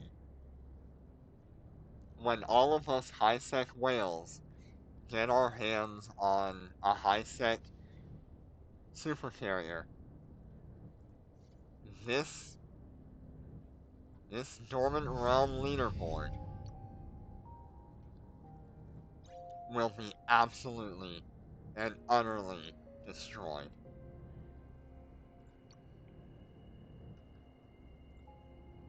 All of you Hells and Nixes are going to turn into whatever that high-sec capable super carrier is going to be. Like I said, I'm right at the end of my stream. So I'm pretty much just sitting here chatting now until I'm ready to call it a night. It is 8:44 at night right now. I've been going for 2 hours. Done some good grinding so far. Oh, I do actually play outside of HiSec once in a while, but me being me, I am way too paranoid, and the ships that I fly are ridiculously expensive. So a kill mail is not necessarily what I want to give somebody.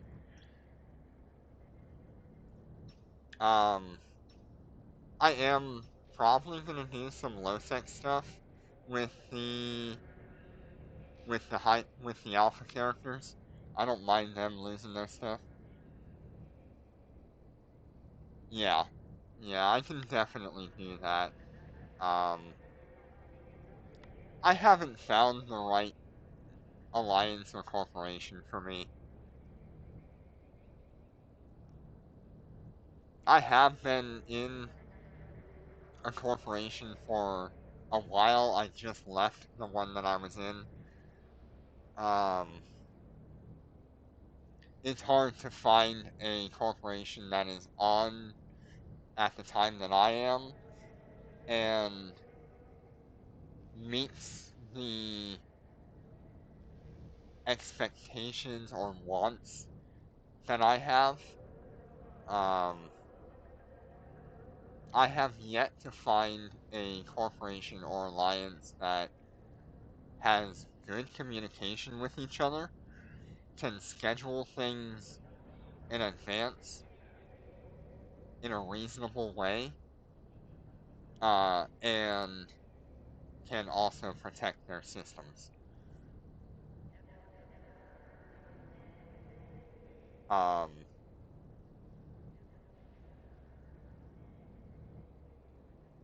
I've been part of.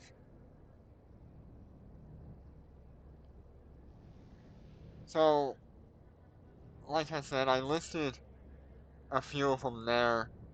Being able to protect your nullsec system is, in my mind, going to be having someone on the gates protecting it, like, at all times. Whether it be, like, multiple different people out there just protecting our gates, our entryways. Having fair warning of people coming in and out. And a lot of, to be fair, a lot of corporations can do that part of having early warning detection, but they're not willing to actually protect their gates from those people. They just let them come in, and if they start making problems, then they respond to it. I want a corporation or alliance that's going to preemptively remove those people from my space. I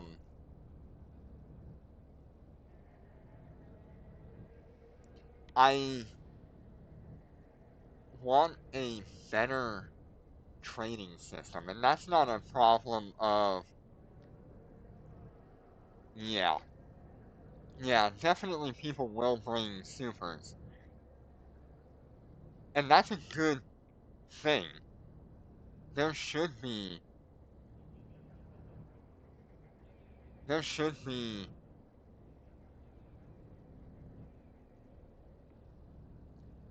a back and forth like that. It creates content for PvP, and it creates a safe haven in many cases for players similar to me that are flying ridiculously expensive ships and don't want to insure them. But it's not hard to have a home defense that is constantly going. You don't have to defend a low set gate camp. It's not necessary. You can have someone watching it and respond when necessary. But yeah, filaments make it hard, sectors exist. I agree. You can't keep everybody out.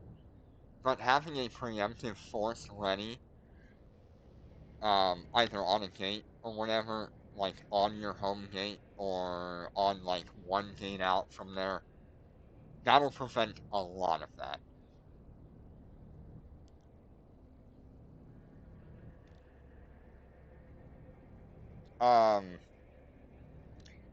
Something that I've been very upset with is, yes, exactly that.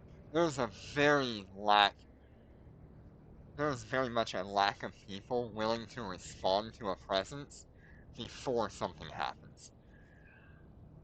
That is a very common problem.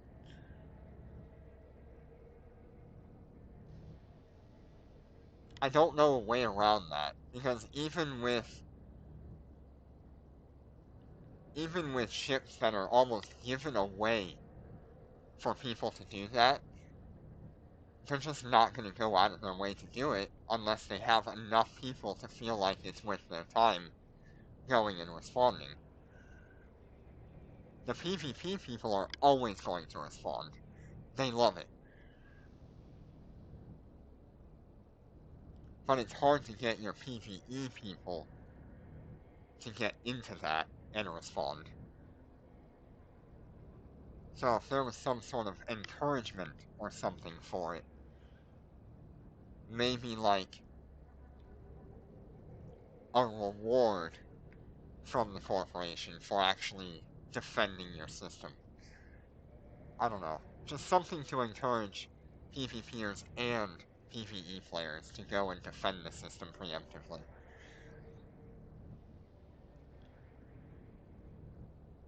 It would be really nice.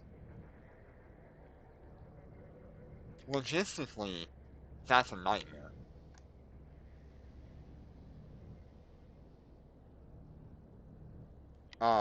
But one of the things I've been really discouraged by is the market system for corporations. It's not good.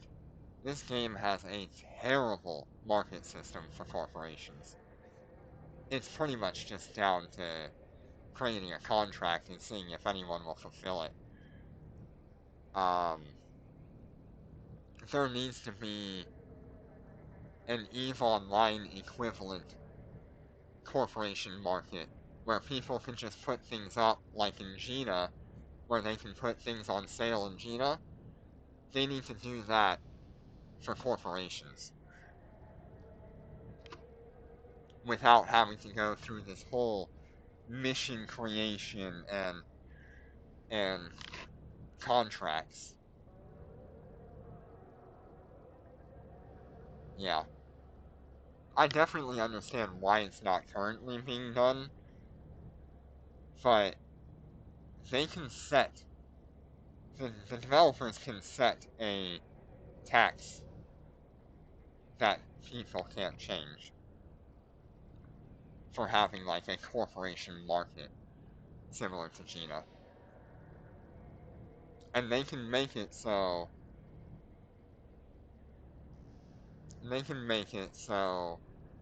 that information isn't broadcast to anyone outside of like 2 systems away.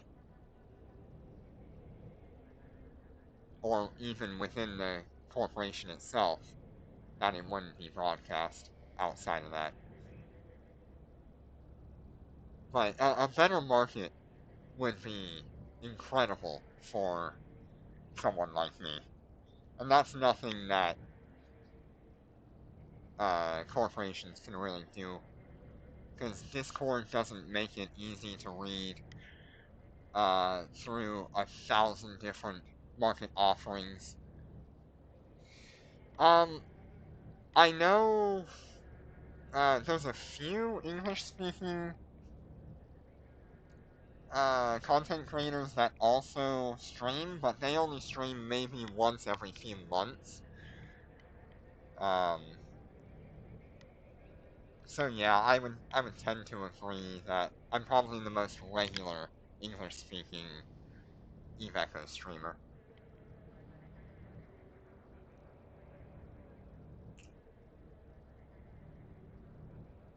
Yeah, I mean those are most of my requirements, is being able to defend your systems preemptively, encourage those PvE players.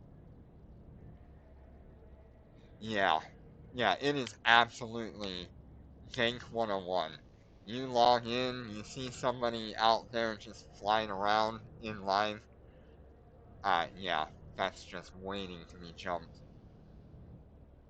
Another reason why it's really hard for players to stream in low sec or null sec.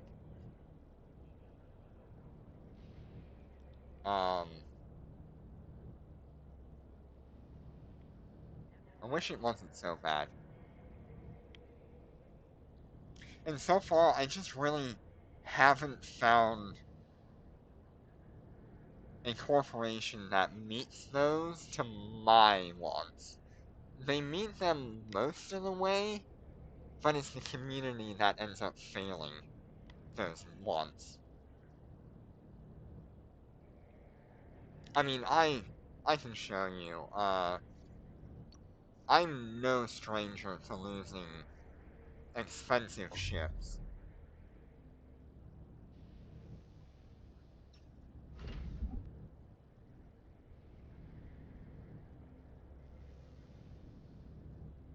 Especially in defense of my space.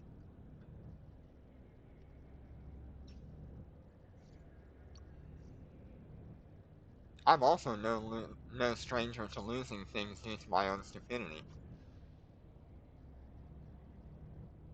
So I was, this was a while back, but I was actively trying to hold back a whole bunch of enemies from coming in our system, so that way our orcas and stuff could get back to base. But in the process of me doing this, no one came to help or respond to this threat. Yeah.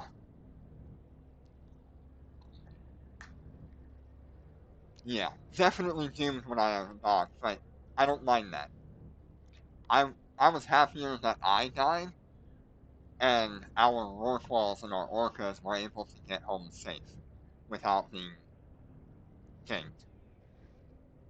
Because we had like 3 or 4 of them on grid that were just stuck there on their timers. We had like 2 super carriers that were in a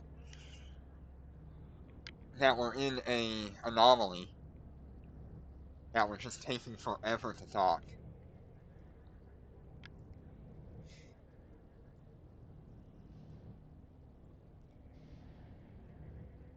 But yeah, I'm no stranger. You should know this one if you've ever watched YouTube before.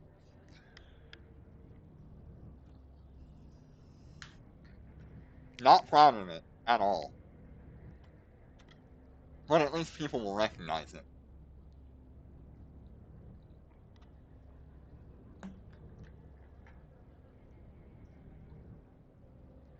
This is I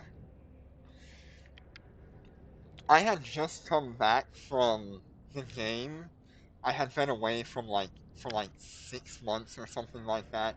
Came on back, hit Tech 8, wanted to get into a Drake, so I got a Drake, and I was fitting it, um, and wasn't sure if I wanted to go with the medium graphics, and just ended up not having enough range. Frosty Jack is a really, really good pilot. He was well aware of what kind of range he needed to hold me out, so he had like 4 disruptors on me or something like that this whole time, so I couldn't move, couldn't do anything. Um, Not my proudest moment. Yeah, but it was well played by him. He he absolutely had every right to claim me as a kill, because he outplayed me. It really is annoying to watch myself die by a million cuts, but what else was I gonna do there? But it's all on YouTube. Captain Benzie has a video on that particular engagement of Frosty Jack jumping me and killing me. No, I do not die often. I am highly paranoid, and I spend 80% of my time in high sec.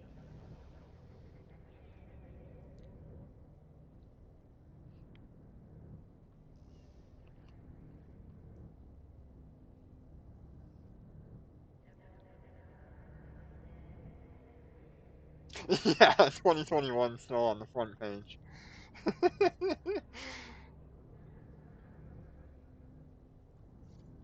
Yeah, let's see. The one that really irritated me, which is why you see this gap here, 2020 and then 2021. That's how long I was gone in between. This one pissed me off. So I quit the game after that one, and then I came back to the Drake, and then I died in Drake. But since then I've been playing. Yeah, so at this point in time, there was a well-known bug with destroyers in story missions having double prop mods. What I did not realize at that time was this Thrasher had 2 micro warp drives that were active on it. So he was literally almost warping 100 kilometers within like 2 seconds. I would warp in at 100 kilometers and he would be on me. So I would warp out, go to a whole nother side of it, warp in at 100 kilometers, and he would still get to me within 4 seconds. I could not escape him. And I couldn't hit him.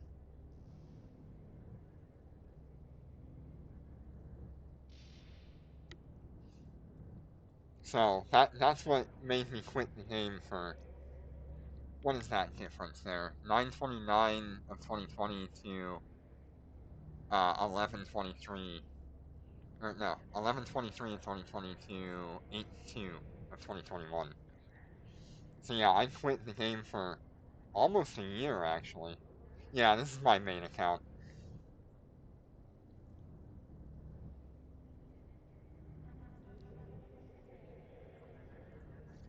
I have 3 mains and 3 alts. The alphas are the alts,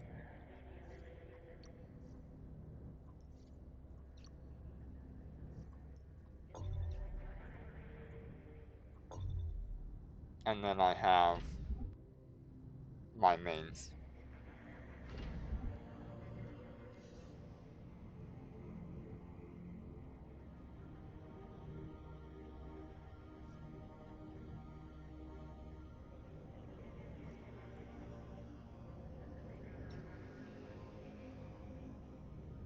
Yeah, I know I could probably learn PvP and be good at it. I just don't really want to put my time into just chasing people around and having no content for hours on end.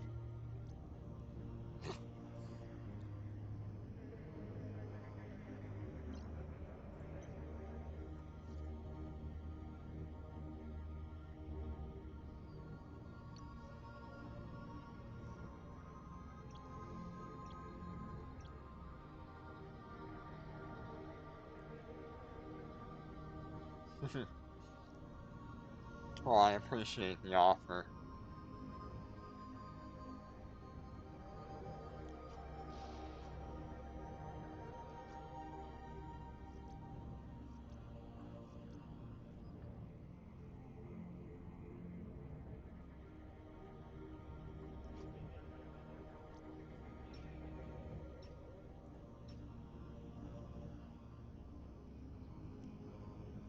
But yeah, that's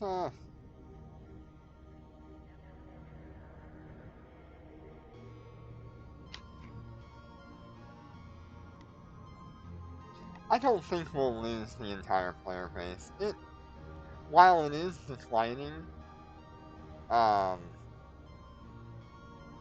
we're pretty much going to be at that point where the dedicated people will be around for a long time. We're always getting new players in to replace some of those old players.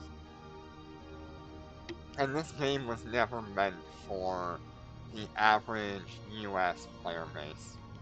This is meant for those mobile gamers who don't mind to spend a bunch of money, and they don't really see anything wrong with it.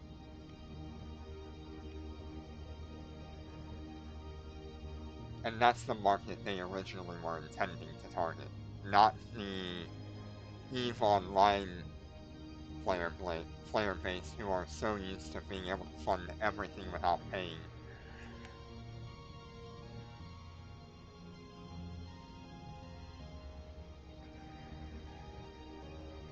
Yes, I love to spend money.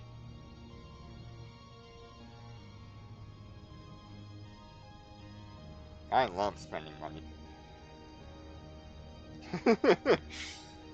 Yeah, this is not a game meant for those people. But I have spent a long time, not only in my own job, but grinding on here as well to get where I'm at.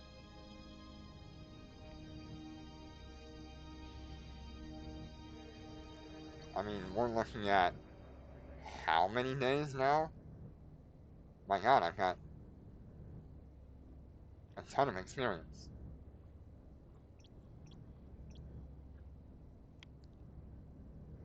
It started literally like the second day after release. Yeah. Yeah, there are a lot of people who can multi-box capitals in PvP. I commend them.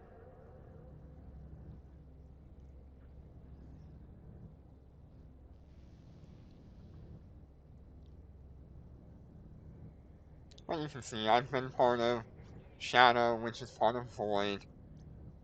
I've been part of my own. Been here. I've been part of Adam. Now I'm back to my own. So, I've been places. I've seen what corporations have to offer every year or so.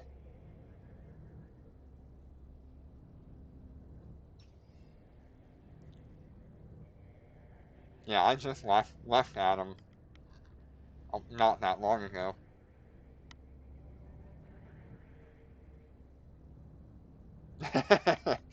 I don't want to pick either. I know what both do, and I know how both function. I don't want to be a part of either.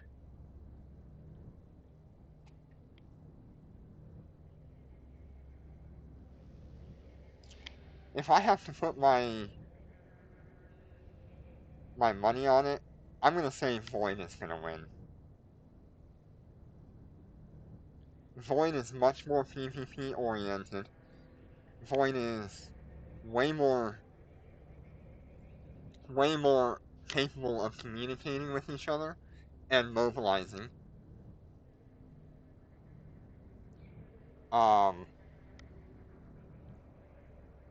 Void is willing to throw much more expensive ships at a problem until they win, whereas Atom is going to defend to the death. They have eyes everywhere, but they can't do anything about it. I left Void in the early days, so this same exact reason, they could not defend their systems. They were unwilling to mobilize a force, but this was in the very early days. I mean, we're talking.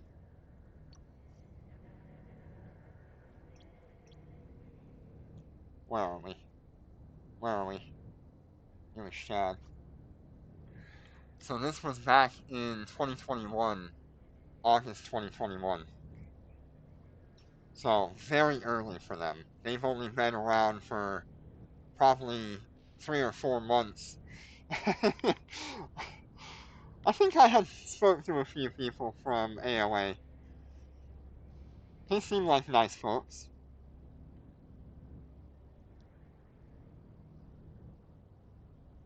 Maybe I'll reach out in another year or two.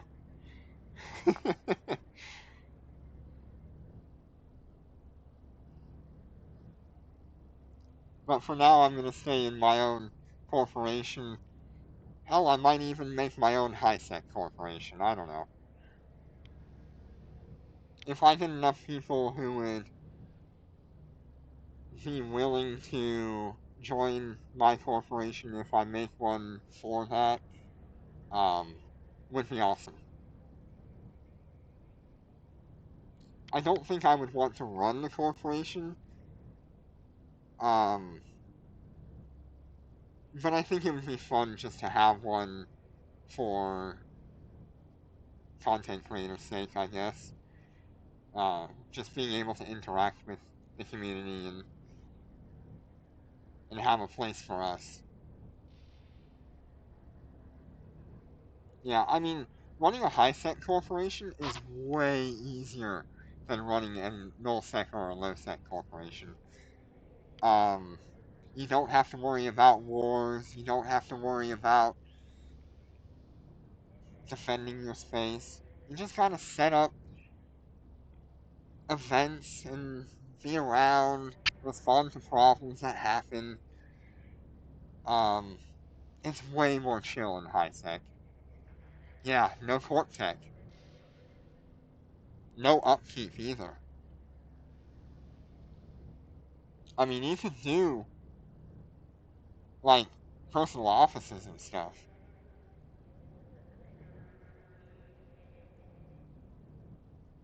For your corporation.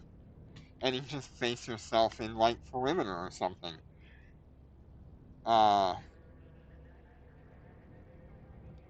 But if everyone's running high-sec missions and being taxed on that, you should have no problems having that personal office.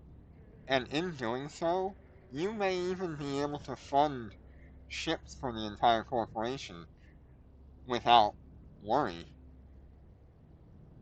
Say, like, every month you want to supply, like, 100 battleships to the corporation for people to have and have fun with, you can do that in high-sec.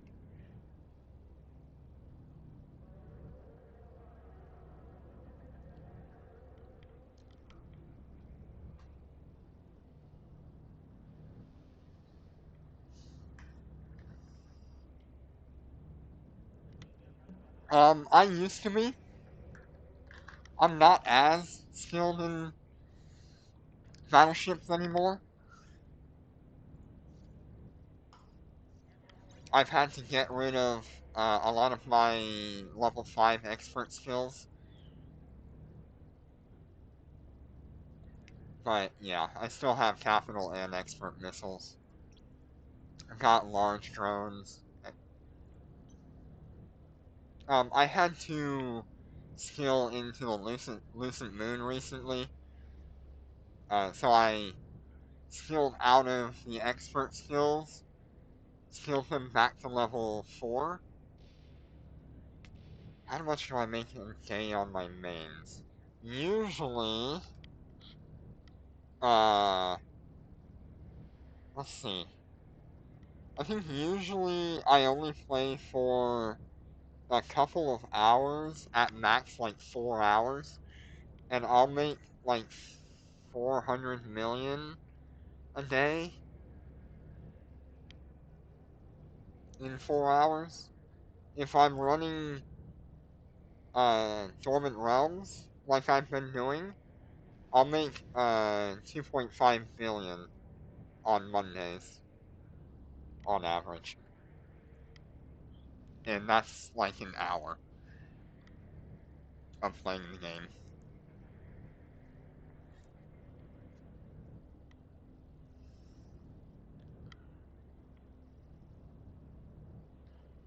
Yeah, feel free to join in on Mondays. I'll carry you through Dormant Realms if you want. I can do... Well, I wouldn't say that. There's still some things that are way out of reach for me that I'm gonna have to end up pocketing, putting my hand in my pocket. Like, if I end up getting access to Marauders when they come, if they come, I'm absolutely gonna fork over a bunch of money for Marauders.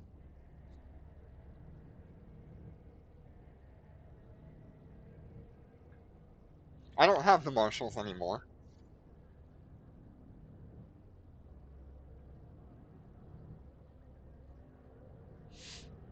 Marauders are Dreadnought equivalent battleships. They're a little bit less powerful than Dreadnoughts overall, um, but they have the same showdown mode or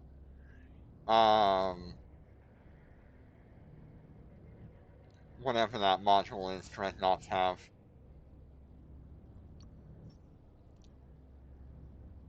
This one.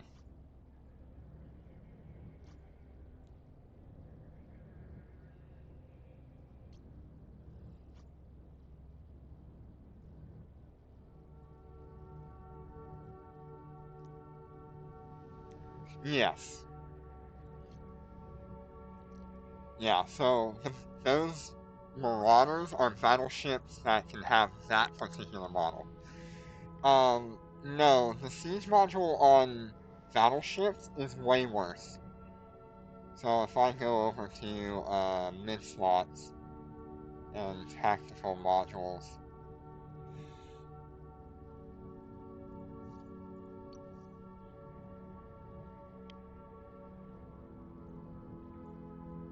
I'll pull up both on screen here.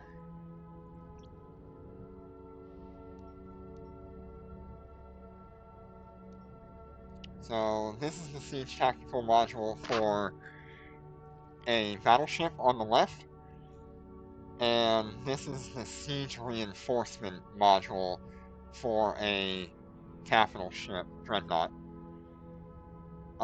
You'll see here, you get like the same kind of damage bonus. Let me find it on this one. Yeah, so turret damage 300%, missile damage 300%. Whereas the siege module on battleships is 100%. There's a little bit of negative here with missiles. There's no negative here for missiles. It's just straight damage. You also get a repair bonus, whereas the siege module does not have the repair bonus. So the one that the Marauders get is this one over here. they share this module with Dreadnoughts.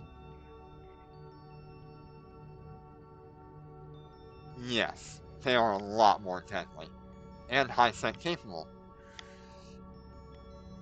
So I'm kind of waiting on those to come to the game, and then once those come to game, I will make them 1 trillion ISK each.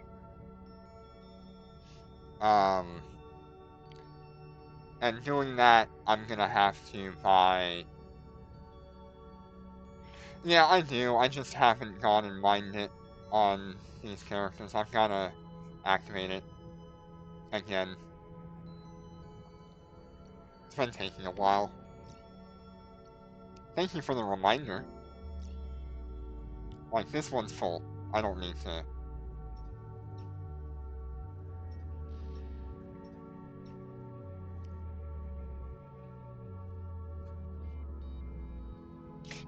No problem.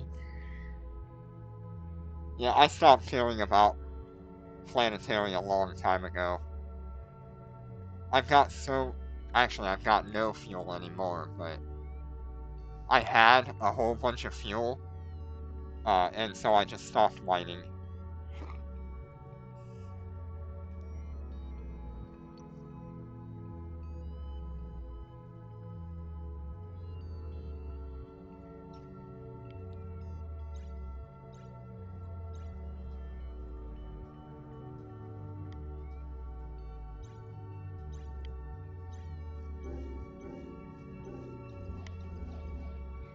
Yeah, so on Mondays, I do Dormant Realm carries at 6 o'clock in the afternoon, Eastern Standard Time. And we pretty much go for like an hour and a half or so. We do carries and stuff. I can do Dormant Realm 3-7 or 4-10. Yeah, I'm having a blast. One of my favorite things about EVE and EVE Online, EVE Echoes and EVE Online, is shipbuilding and just playing the game. It is absolutely fun. I love it. I was starting to get bored when I only had one character, because I ran into the problem of having to fit my ships so much more expensive in order to do what I felt I wanted to do. So, upon looking around and being inspired from EVE Online multiboxing, I found Salvor Hardin, who multiboxes Raven navies in Dormant Realm. Amazing dude. Does great work. And he kind of inspired me to go ahead and make 2 more characters. And I've been just having a blast controlling 3 different characters and playing with all the modules, and it's just been fun.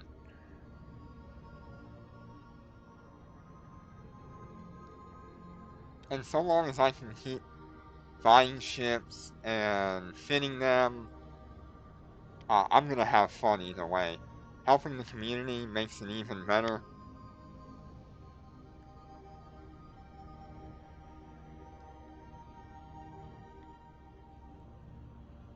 And I'm making content on YouTube and actually, like, kind of succeeding, and it blows my mind.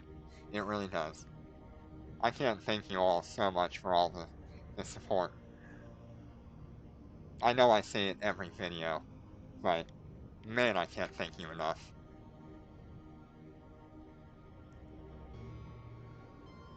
Oh, thank you so much. Yeah, just anytime you have a question, put it on the YouTube, and I'll usually respond to it within a couple of hours. Sometimes I'll even respond to it that minute.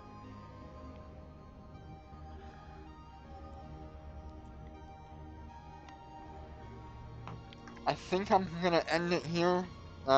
Pretty much 9:30 my time. I gotta get to bed in another 30 minutes. So, thank you all so much for joining me. I appreciate you all being here. I do have a Discord, but I'm not going to give it out right now. I think I want to update a few things, change a few things, before I give that out. So, thank you all so much for joining me. We will be doing another stream tomorrow. We'll be playing Forza Motorsport, and we will be drifting down Fujimi Kaido. If you don't know what that is, stop by, and we're gonna have a whole lot of fun drifting. It won't be uploaded to the YouTube channel, because it is definitely off topic for our channel. Alright, y'all have a good day and be safe. Thank you for joining me.